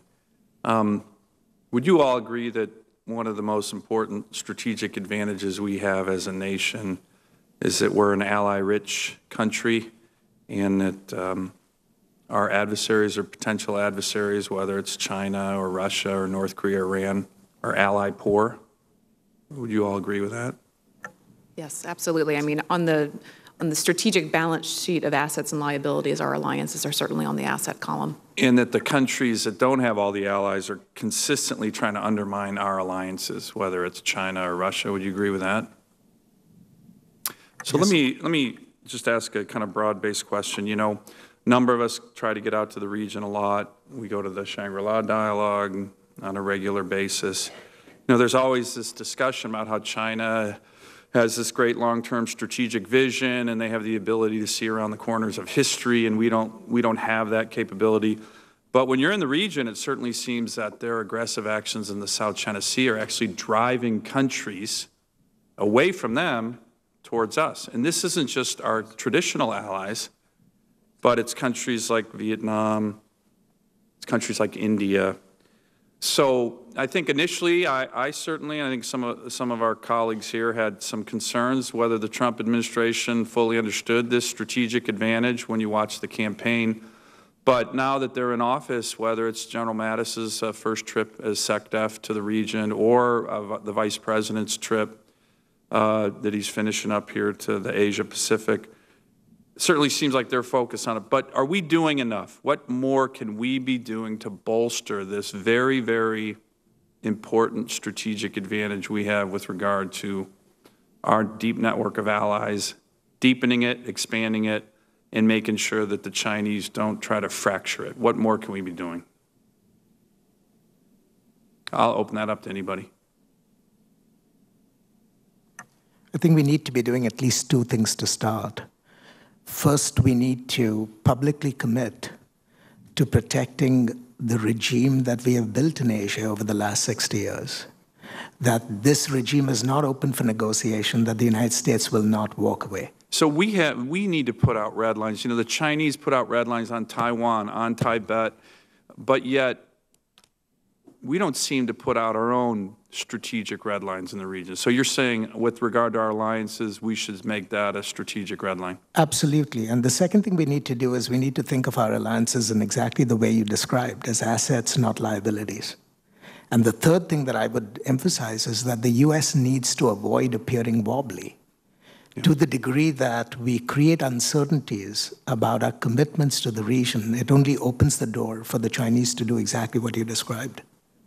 Any other thoughts on allies? Real quick before I turn to my next subject. Certainly, consistency is key. Clarity of message from the United States is key.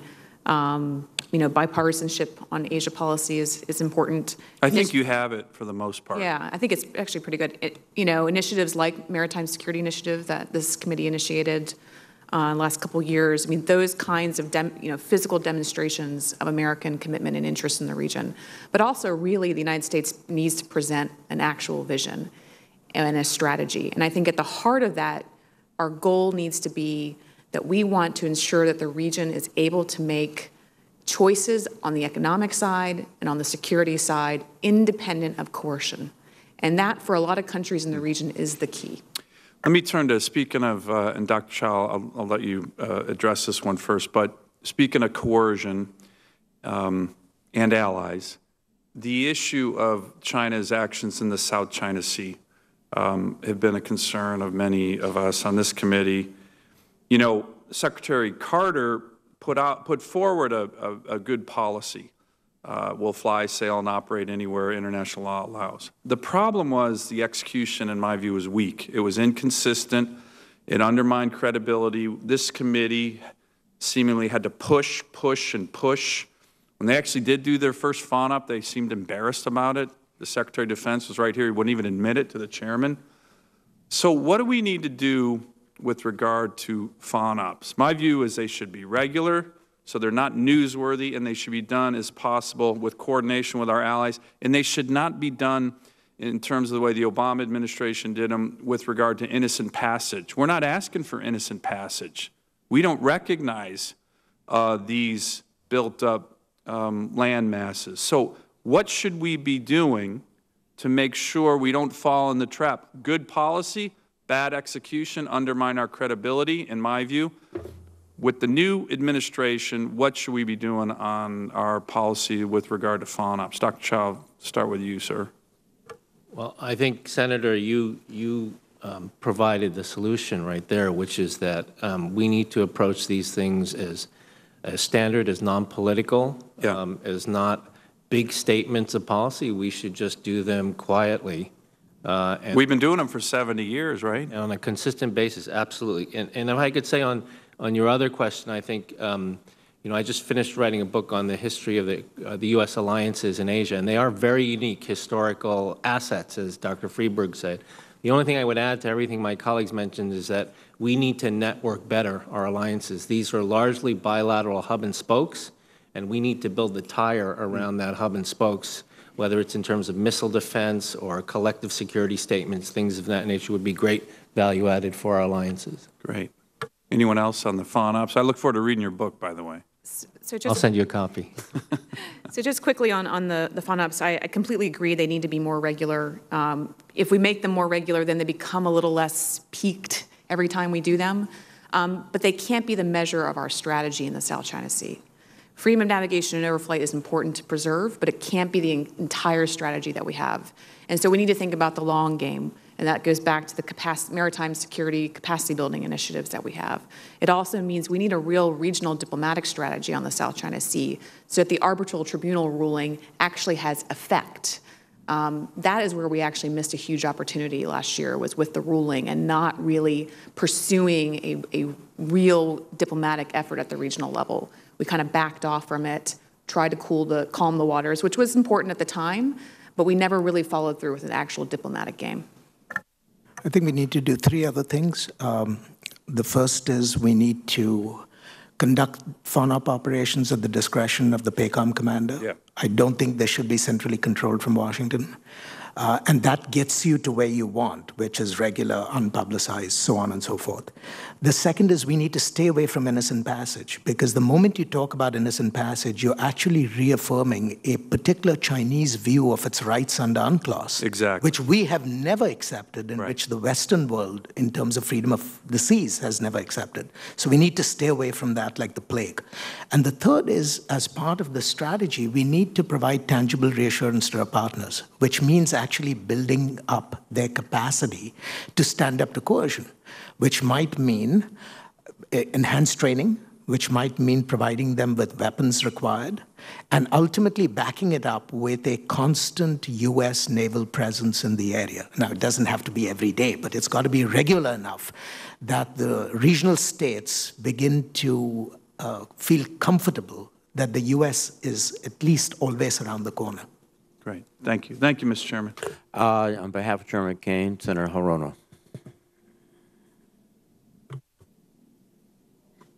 Thank you, Mr. Chairman. I'd like to focus on our chairman's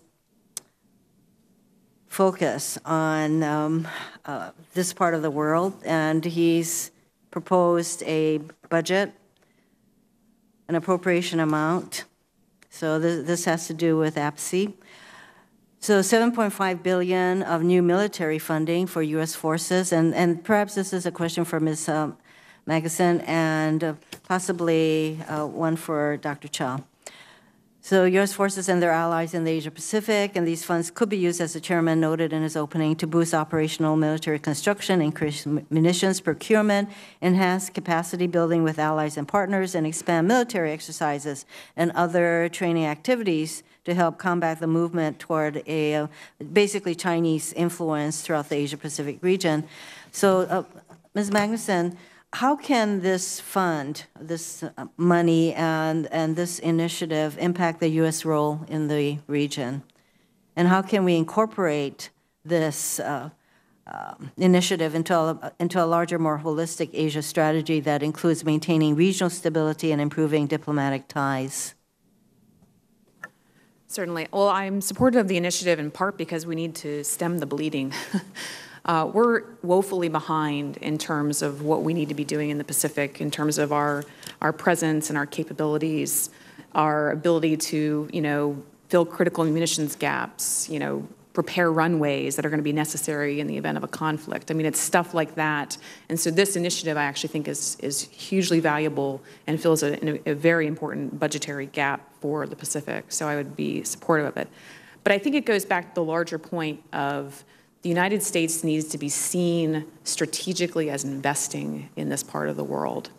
And, there is signaling value beyond just the sort of regular value, the actual value of the initiative. There's signaling value to the initiative as well in terms of our commitment to the peace and security in the region and our willingness to make the actual investments to make that possible. I think, the region would perceive it very well. I think our allies, if we were able to use that kind of funding to do more work, to network the allies and partners, as Victor was suggesting, in this, principled security network is what we called it in the Obama administration. But the reality is we need more funding. We need more presence and capability. Senator, I would... Dr. Chow, yes. would you like to? And also, how important is it, you are a Korea expert, how important is it to utilize the whole-of-government approach to maintaining stability in the region, recognizing full well that we don't have very much information about what goes on in Kim Jong-un's mind, and it's hard enough, it's challenging enough to, regarding our complicated relationship with China. So in terms of stability in this part of the world, would you also support this initiative, by the way, APSI, and how we can do more of a whole-of-government approach?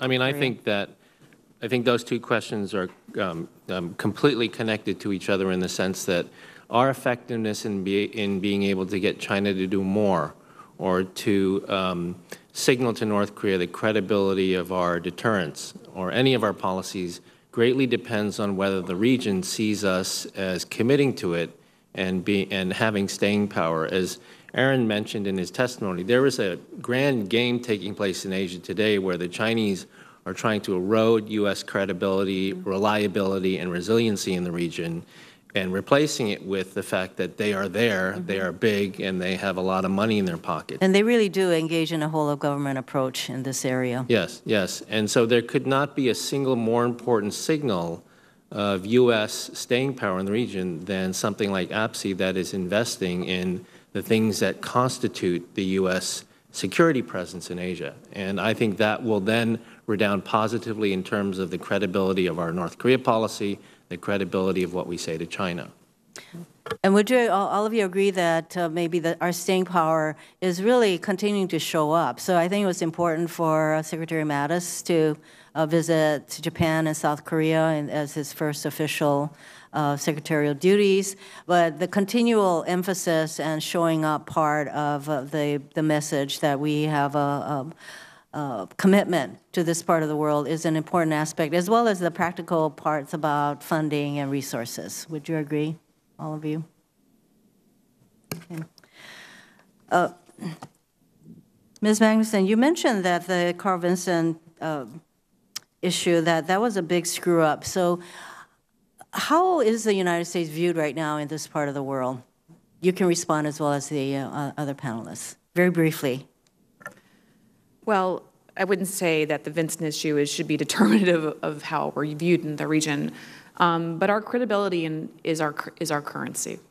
And so the minute you undertake actions that undermine credibility, that has a profound effect in the region in terms of how we're perceived. So the Vinson was just one incident, and I'm sure there's very good reasons for why it happened, but the reality is it created a perception of lack of credibility. So if we have a range of, I hope you don't mind, Mr. Chairman, a range of that we're viewed credibly, about 1 to 5, the 5 being we're viewed credibly, where would you put the U.S., how that part of the world views us, including the Philippines, South Korea, Japan, Australia? Where would we fall in terms of our credibility, 1 to 5, 5 being the highest credibility? I think that's a question for them. Okay, well, I think that the United States has been a credible power in the Pacific. The question now is, can we continue to be one? Anybody wants to weigh in very briefly? Well, just give me a number. Well, I would say that we were probably below 3, but then we've seen a series of trips by the administration with Secretary Mattis, Tillerson, the Vice President, that I think have helped to send a very positive signal to the region, taking us over that threshold. All right. Thank you. Thank you, Mr. Chairman. Senator Cruz. Thank you, Mr. Chairman. Thank you to each of the witnesses for being here. I think the importance of the Asia-Pacific region has been well highlighted by this testimony and also by the well-justified public focus on the threat of North Korea. I want to start by focusing on North Korea specifically and ask the panel to assess the following hypothetical, which is if tensions were to escalate to the point of a targeted military strike against North Korea's nuclear facilities. How would the witnesses assess the probabilities of 4 potential outcomes? 1, a retaliatory strike with North Korean nuclear weapons. 2, a retaliatory strike with North Korean conventional weapons. 3, the attack precipitating a collapse of the North Korean regime. And 4, the attack precipitating direct Chinese military intervention. And I'd ask it to any of the witnesses on the panel.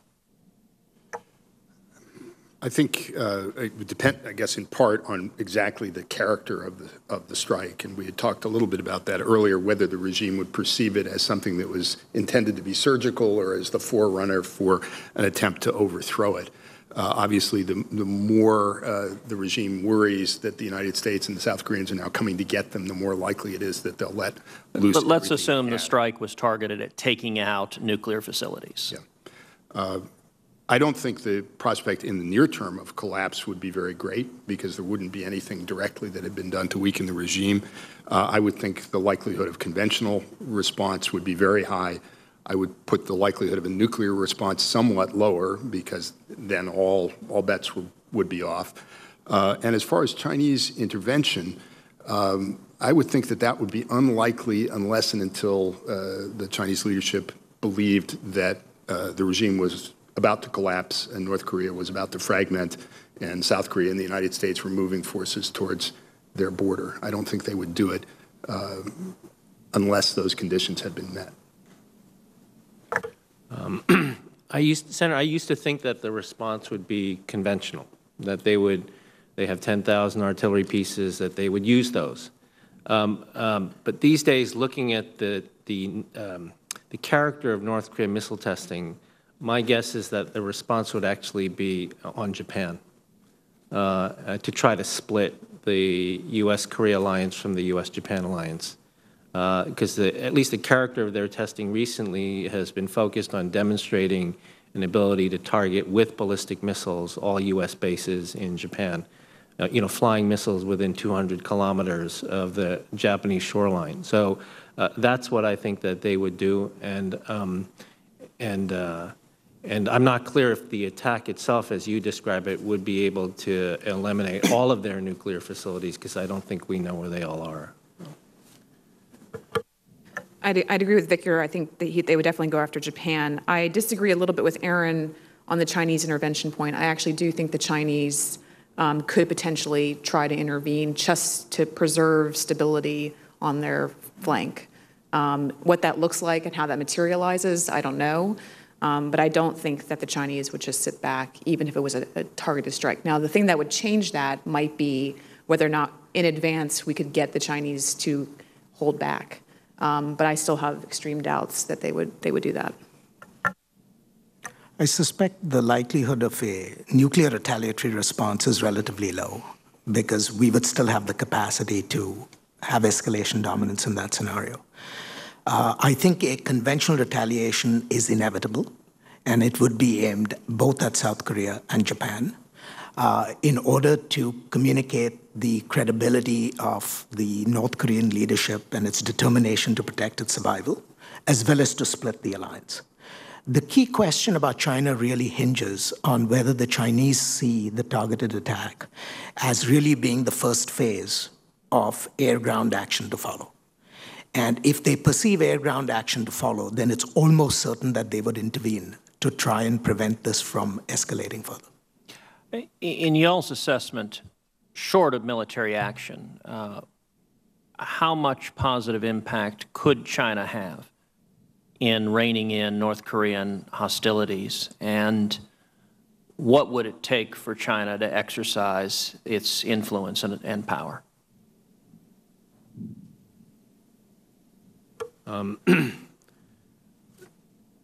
Well, I think we're talking about China going someplace it's never been before, and unfortunately, I think the only way that's going to happen is if they think that the United States is going to go someplace it's never been before. I think, based on my experience as a negotiator on this issue in the previous administrations, I feel that the only time China ever responds is not in response to anything North Korea does because they just assume that's a constant. It's the variation in U.S. behavior is what they take notice of, and what I think the current administration is trying to leverage right now.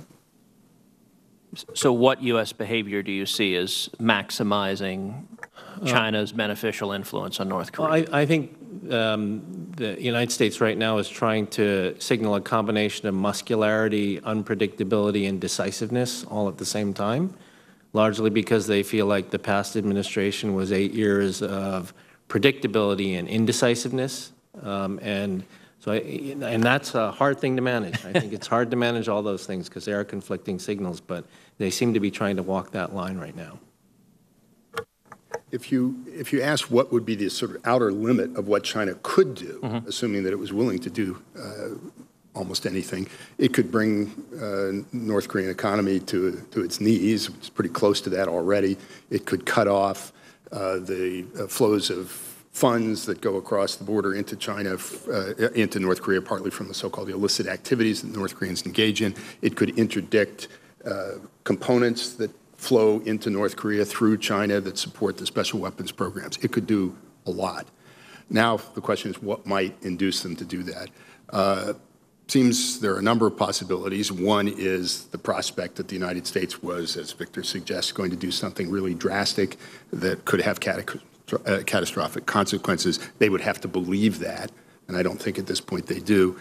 Another possibility would be somehow to persuade them that the entire relationship with the United States was on the line, including, in particular, the economic relationship, and we were willing to do things that imposed costs and pain on China that would be so great that it would be a danger to the Chinese regime, and therefore they might do something that we would want them to do to pressure North Korea. I don't think we're willing to do that, but it's theoretically possible. Thank you very much. Thank you, Mr. Chairman, and thank you to our panelists for a very interesting discussion here. And actually, I want to pick up on the comment about the economic relations between these two countries, because it seems to me, between us and China, that this is a kind of a new paradigm when it comes to international relations, and that we're dealing with a country that we actually have very close economic relations with, and it's not a situation where you can impose sanctions on China and not have some of that blow back on the United States. We're not talking about unequal partners here in the equation. And when you think about the conflict with the Soviet Union back in those days, we had a closed economy, not really tied to the U.S. It was a completely different dynamic. And I think some of the thinking, and I heard about a change in strategy from each of the panelists, that in the past we thought by engaging in trade and engagement that would actually liberalize the Chinese culture or the society. That has not been the case, so that theory didn't really play out. Also, the theory is if you're more engaged in trade and more engaged in engagement, you're less likely to have an armed conflict. Is that theory not going to play out in China as well? So maybe if the panelists could talk a little bit about how we have this mutual dependence between China and the United States and how that limits some of the tools that we have in order to engage with the Chinese with some of these behaviors that are becoming quite troublesome to our national security.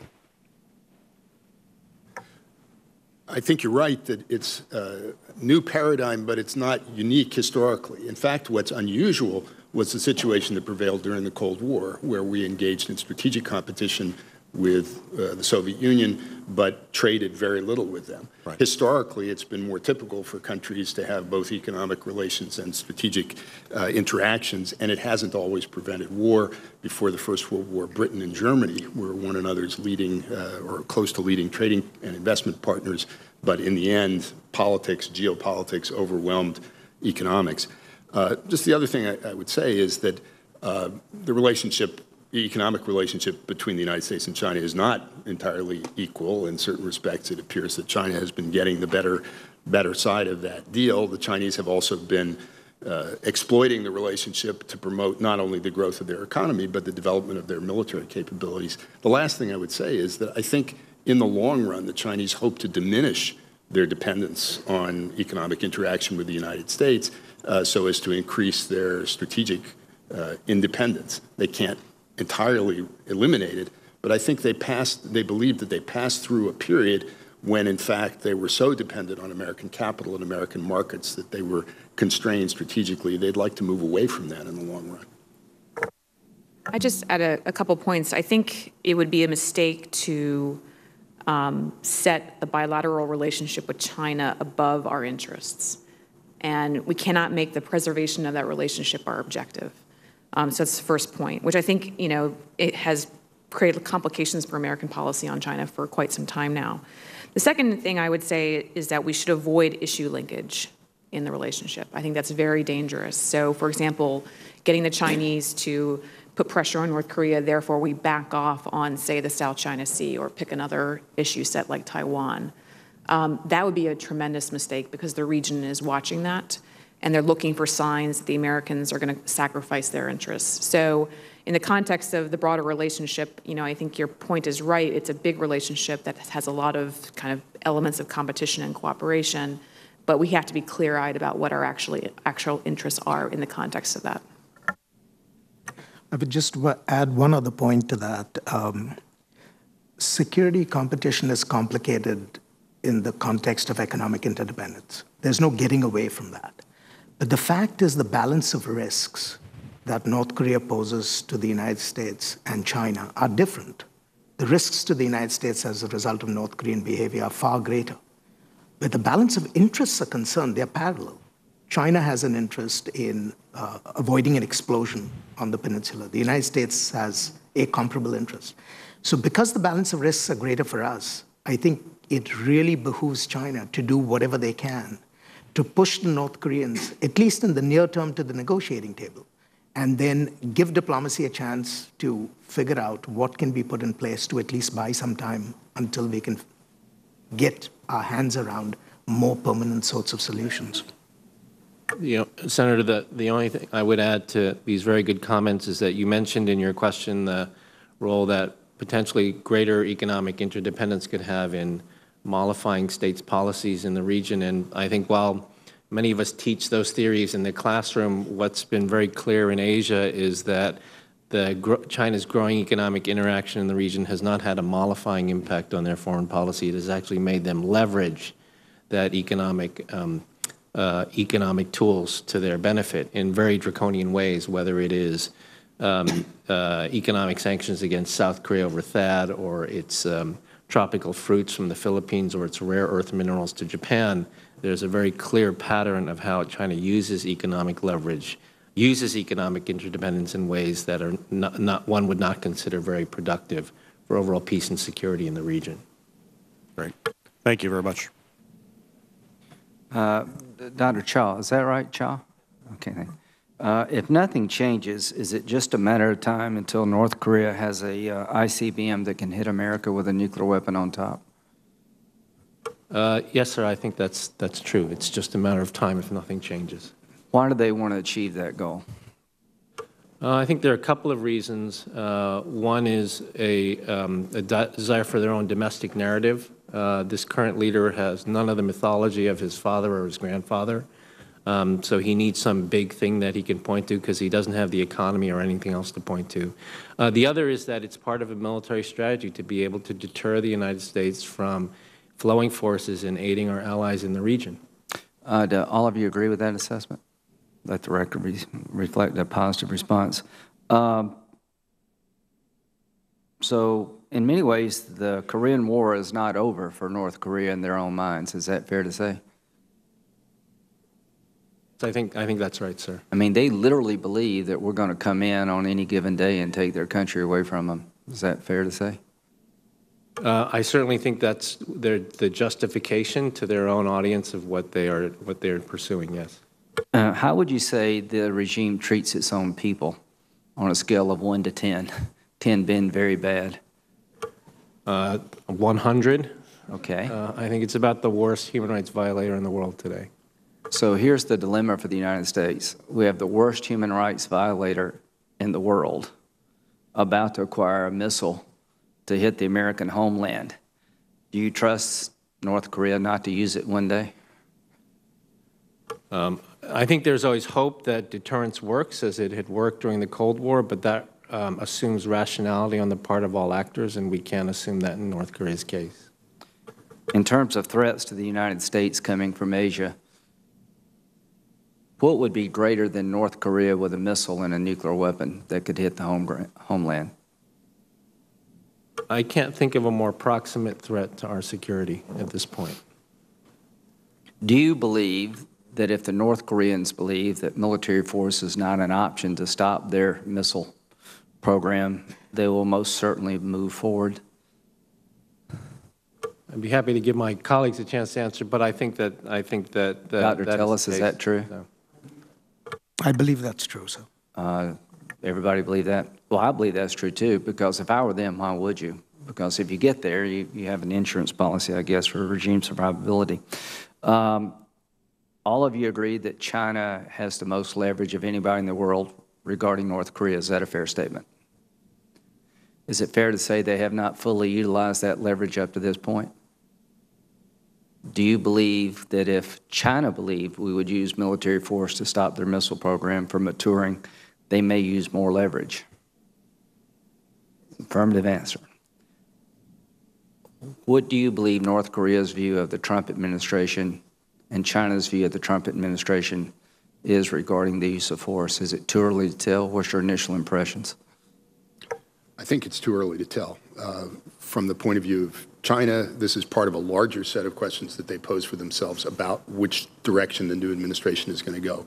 And they have, I think, two views of it. One is it's a reckless administration that's bound to get into conflict and even conflict with themselves.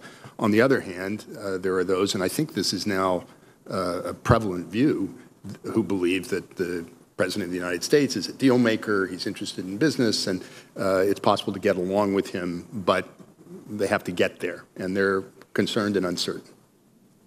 I would also add that I hope that the Chinese also understand that the structure of the situation is very different now. I mean, North Korea, as you said, Senator, is now approaching a capability that compels the United States to make choices it's never had to make before. And that whether it's President Trump or if anybody else who is president, they would all be forced into a situation today when they are making choices they never had to make before because there's a homeland security threat. My hope is that the Chinese understand that the structure of the situation is very different regardless of who is president. Do you believe that North Korea's missile technology, if not changed, will mature by the time of 2020? They'll have a missile if nothing changes? Affirmative response. All right, so we're all going to the White House tomorrow night to be briefed. No good choices when it comes to North Korea. Do you all agree with that?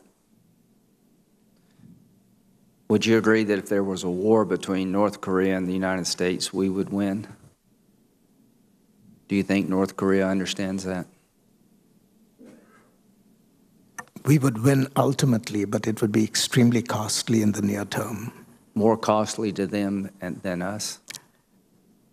Not where regime survival is concerned, obviously. More costly for them where regime survival is concerned, yes. So I'll end with this thought. No good choices left. But if there's a war today, it's over there. In the future, if there's a war and they get a missile, it comes here. Thank you for your time. May I add one other thought, Senator? Absolutely. We ought not to forget the prospects of further North Korean outward proliferation beyond just issues of... I didn't even get there because that bothers me as much as the missile, because they could give it to somebody, use it in a different way. So on that cheery note, we'll end.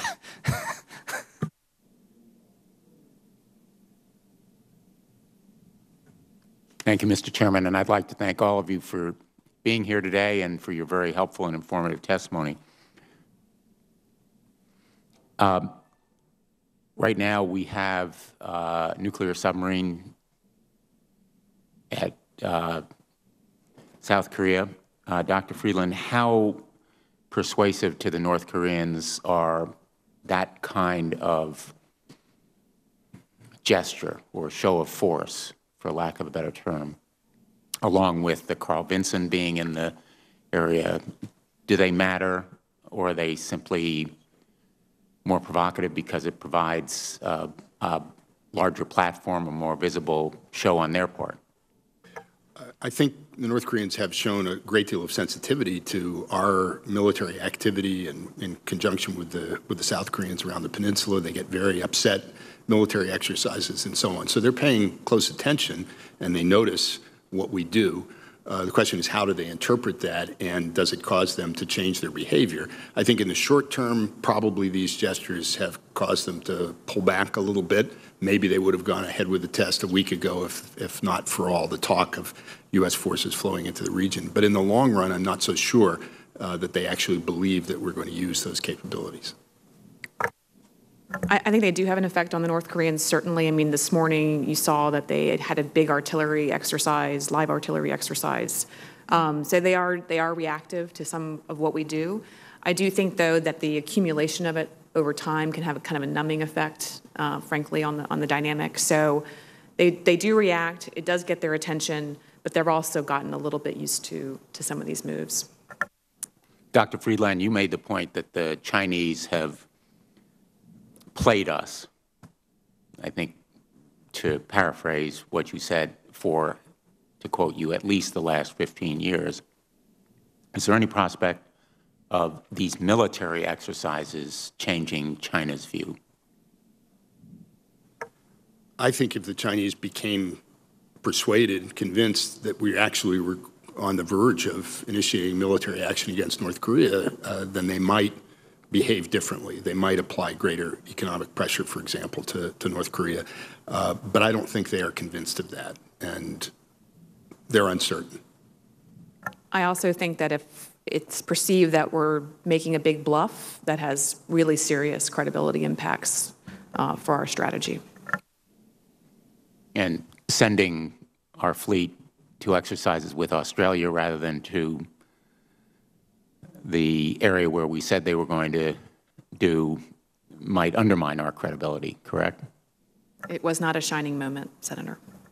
Could I say there's another aspect to this, and Dr. Cha will be expert on this, but that is how our actions are perceived in South Korea, and the extent to which people there become fearful that, in fact, we might do things that would cause a war that would induce or would produce great suffering in South Korea.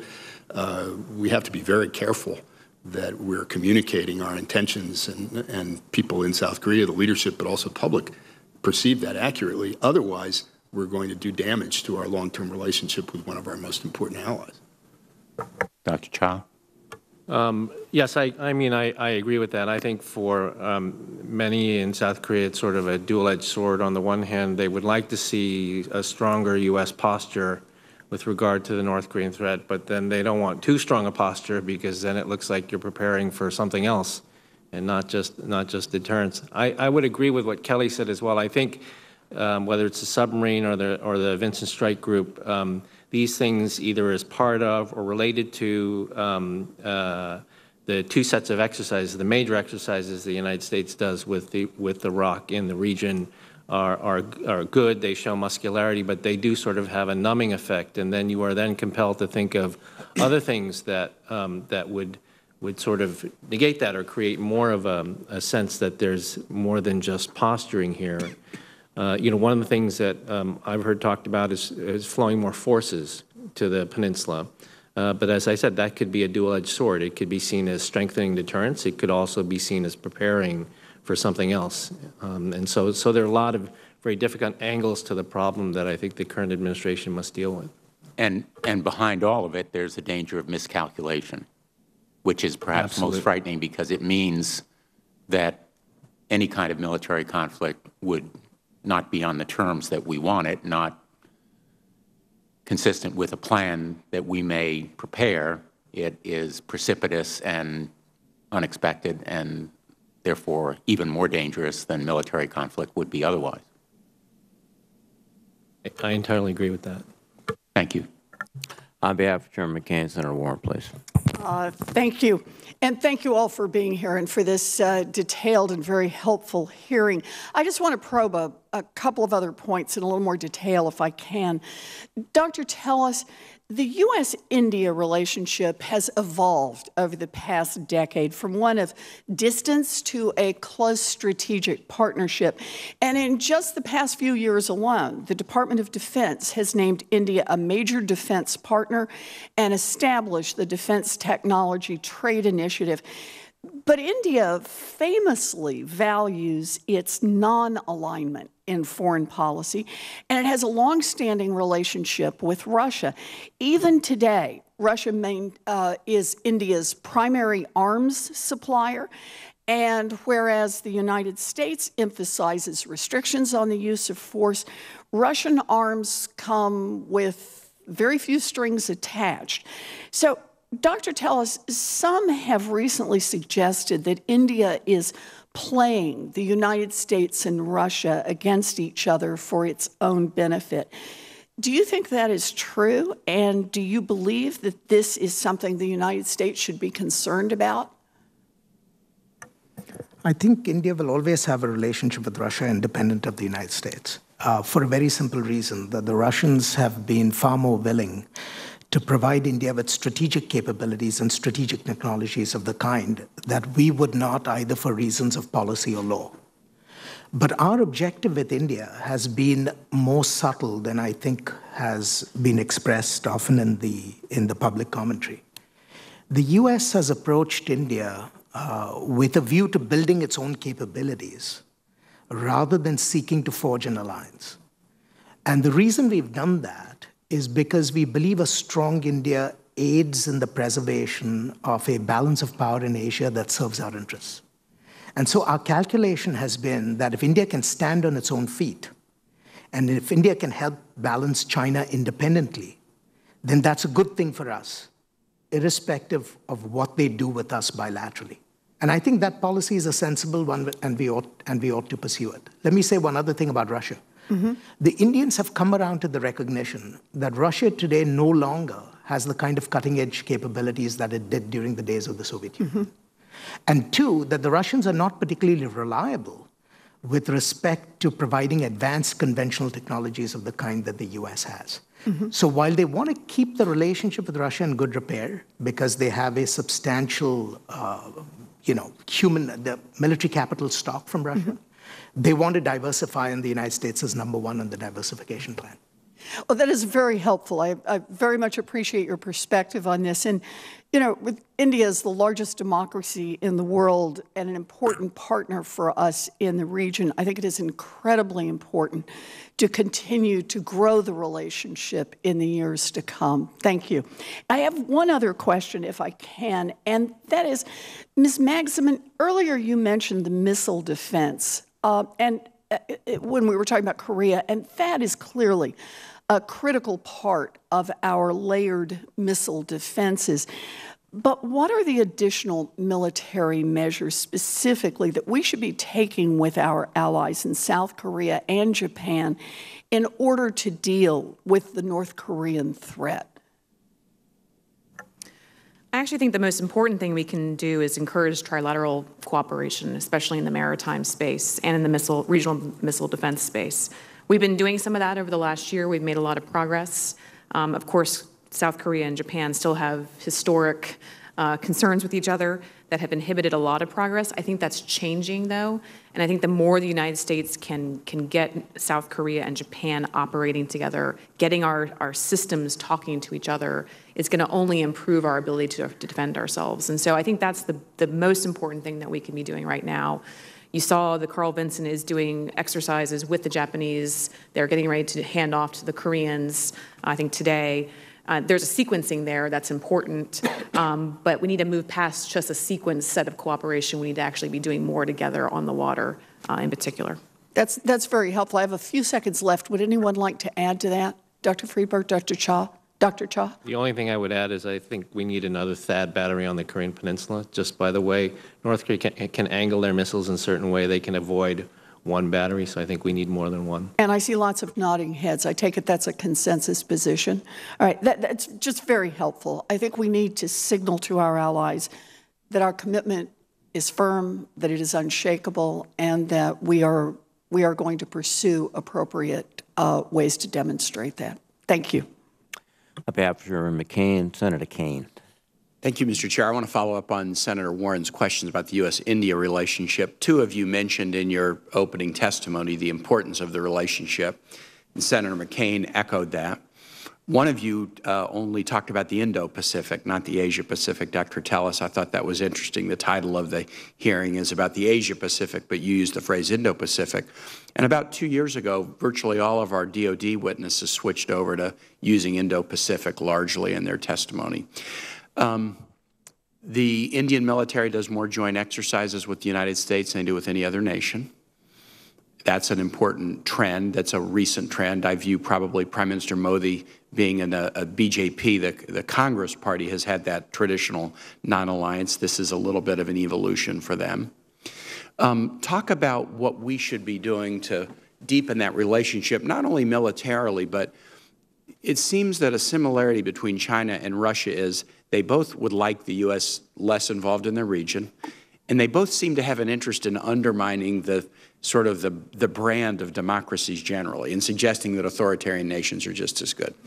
We're the oldest democracy in the world. India is the largest democracy in the world. Both of our nations have some motive to demonstrate the strength of democracies. There doesn't seem to be an institution in the world now that's effectively promoting the strength of the democratic model. And I'm curious to have you talk about what the U.S. and India might do together, either security issues in the region or more generally to promote the democratic model against this assault from authoritarian nations to suggest that it's losing its vigor. Thanks. Well, I'd say practically speaking with the Indians, we could be doing a lot more in Southeast Asia together and South Asia. In particular, are building capacity of our partners. The Indians have taken a recent interest in getting more engaged in the Asia-Pacific. It's part of Modi's Act East. But I actually think there's more coordination that the United States and India can do at the strategic level in terms of finding ways to build capacity of the Southeast Asian partners and South Asia as a way to check Chinese ambitions a little bit. Also more cooperation in the Indian Ocean region for sure. Of course, historically, that's been India's space, but I think there's more the United States and India could do together in that area as well.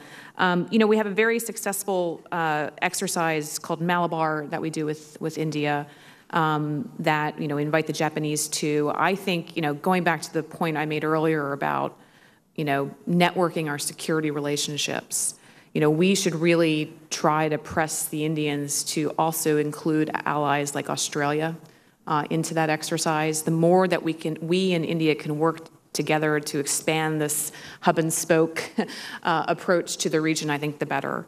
And in terms of your question on democracy, I mean, the United States and India share a strategic view on the importance of a rules-based order. It is what drives our cooperation at the strategic level.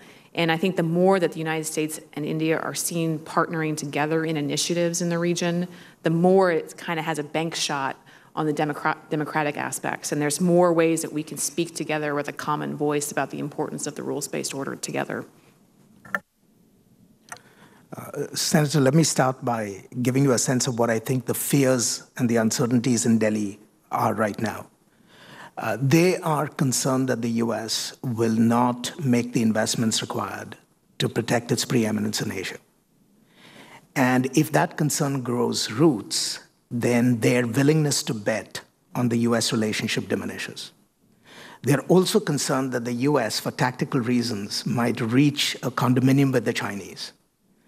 And if that happens, then India will find itself, in a sense, losing out.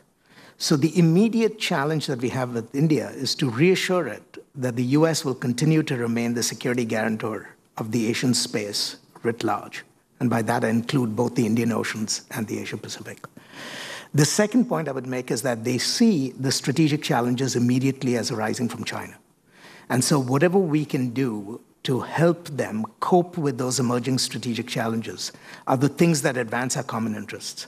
And I endorse everything that Kelly said in this regard. So the Indian Ocean area becomes an immediate point of focus. Southeast Asia becomes an immediate point of focus. And I would also say Central Asia and the Persian Gulf, because India has interests in Afghanistan in particular, it has interests in the Gulf. There are millions of Indians who work in the Gulf. It's an important source of foreign exchange, and so on and so forth.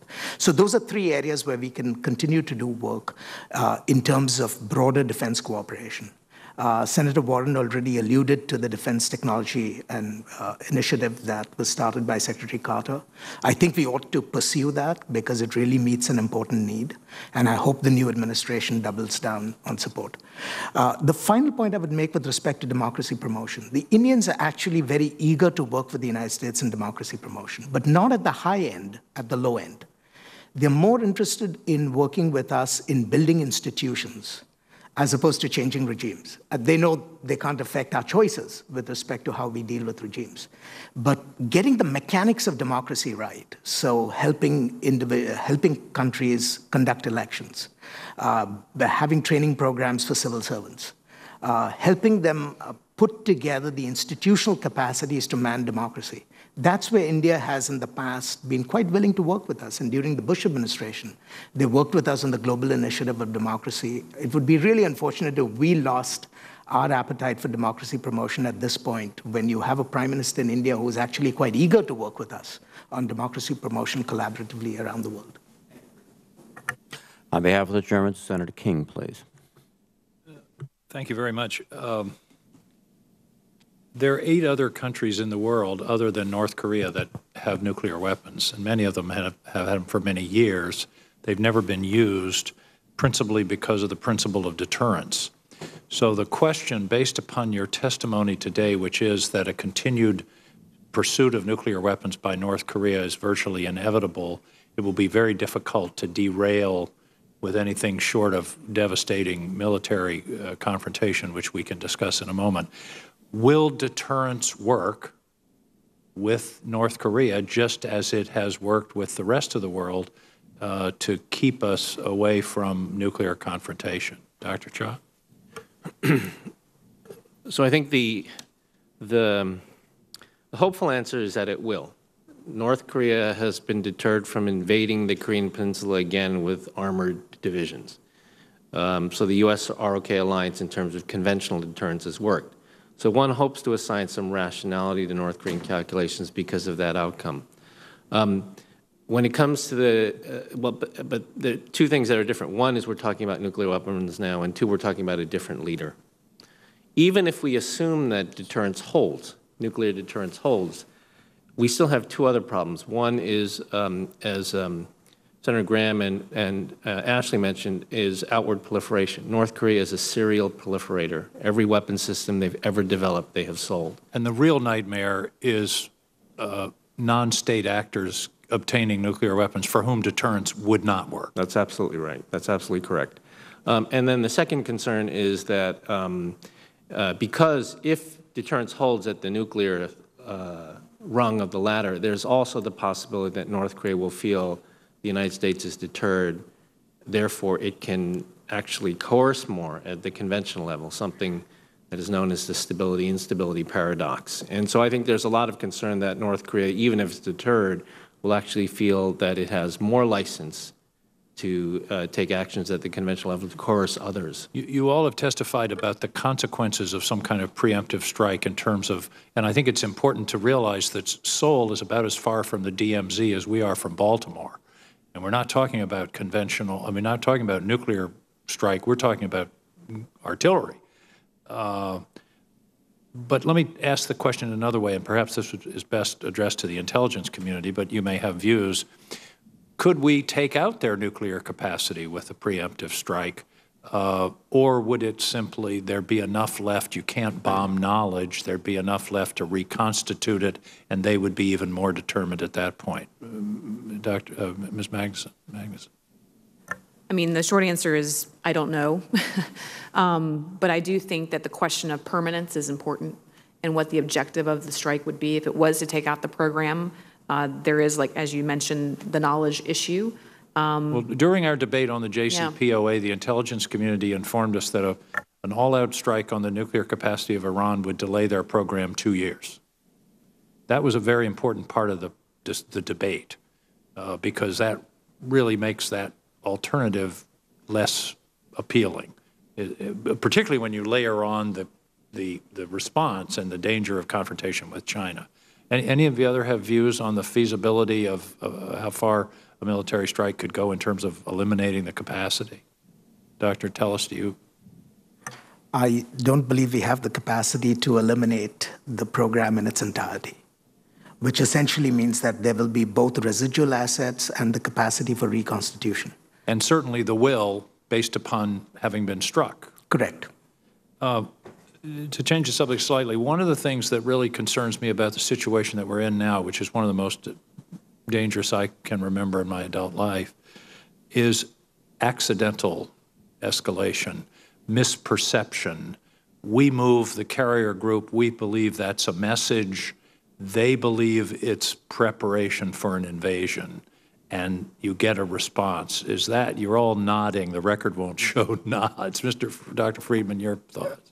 Yes, I think that's an additional danger. Even if you assume a certain level of rationality on the part of the North Korean leadership, they're not insane, there's a real problem of misperception and miscalculation. The view that, as nearly as we can tell, the current North Korean leadership has of the rest of the world, of the United States, is extremely distorted.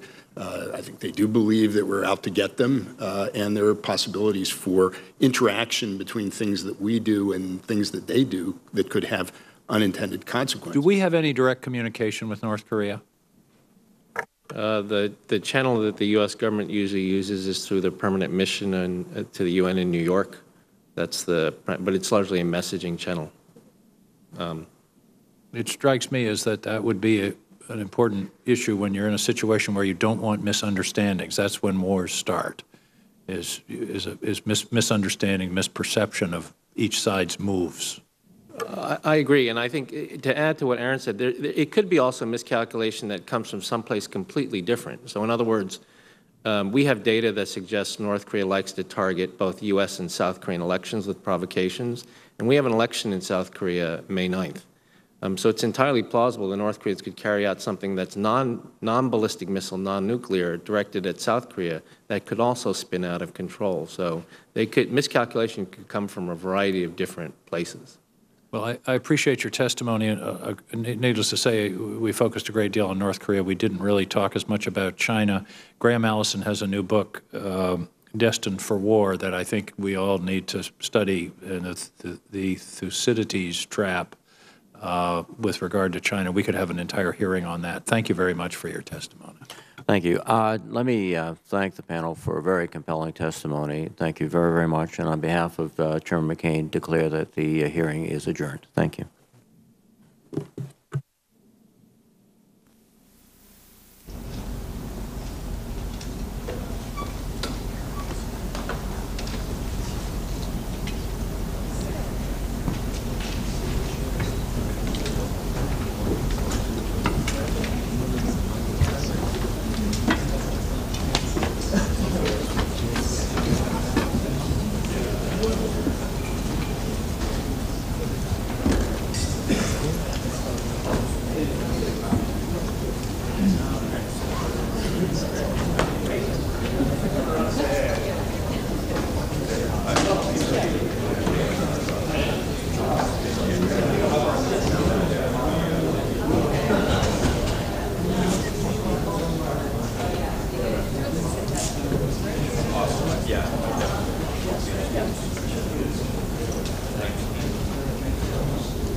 Yes.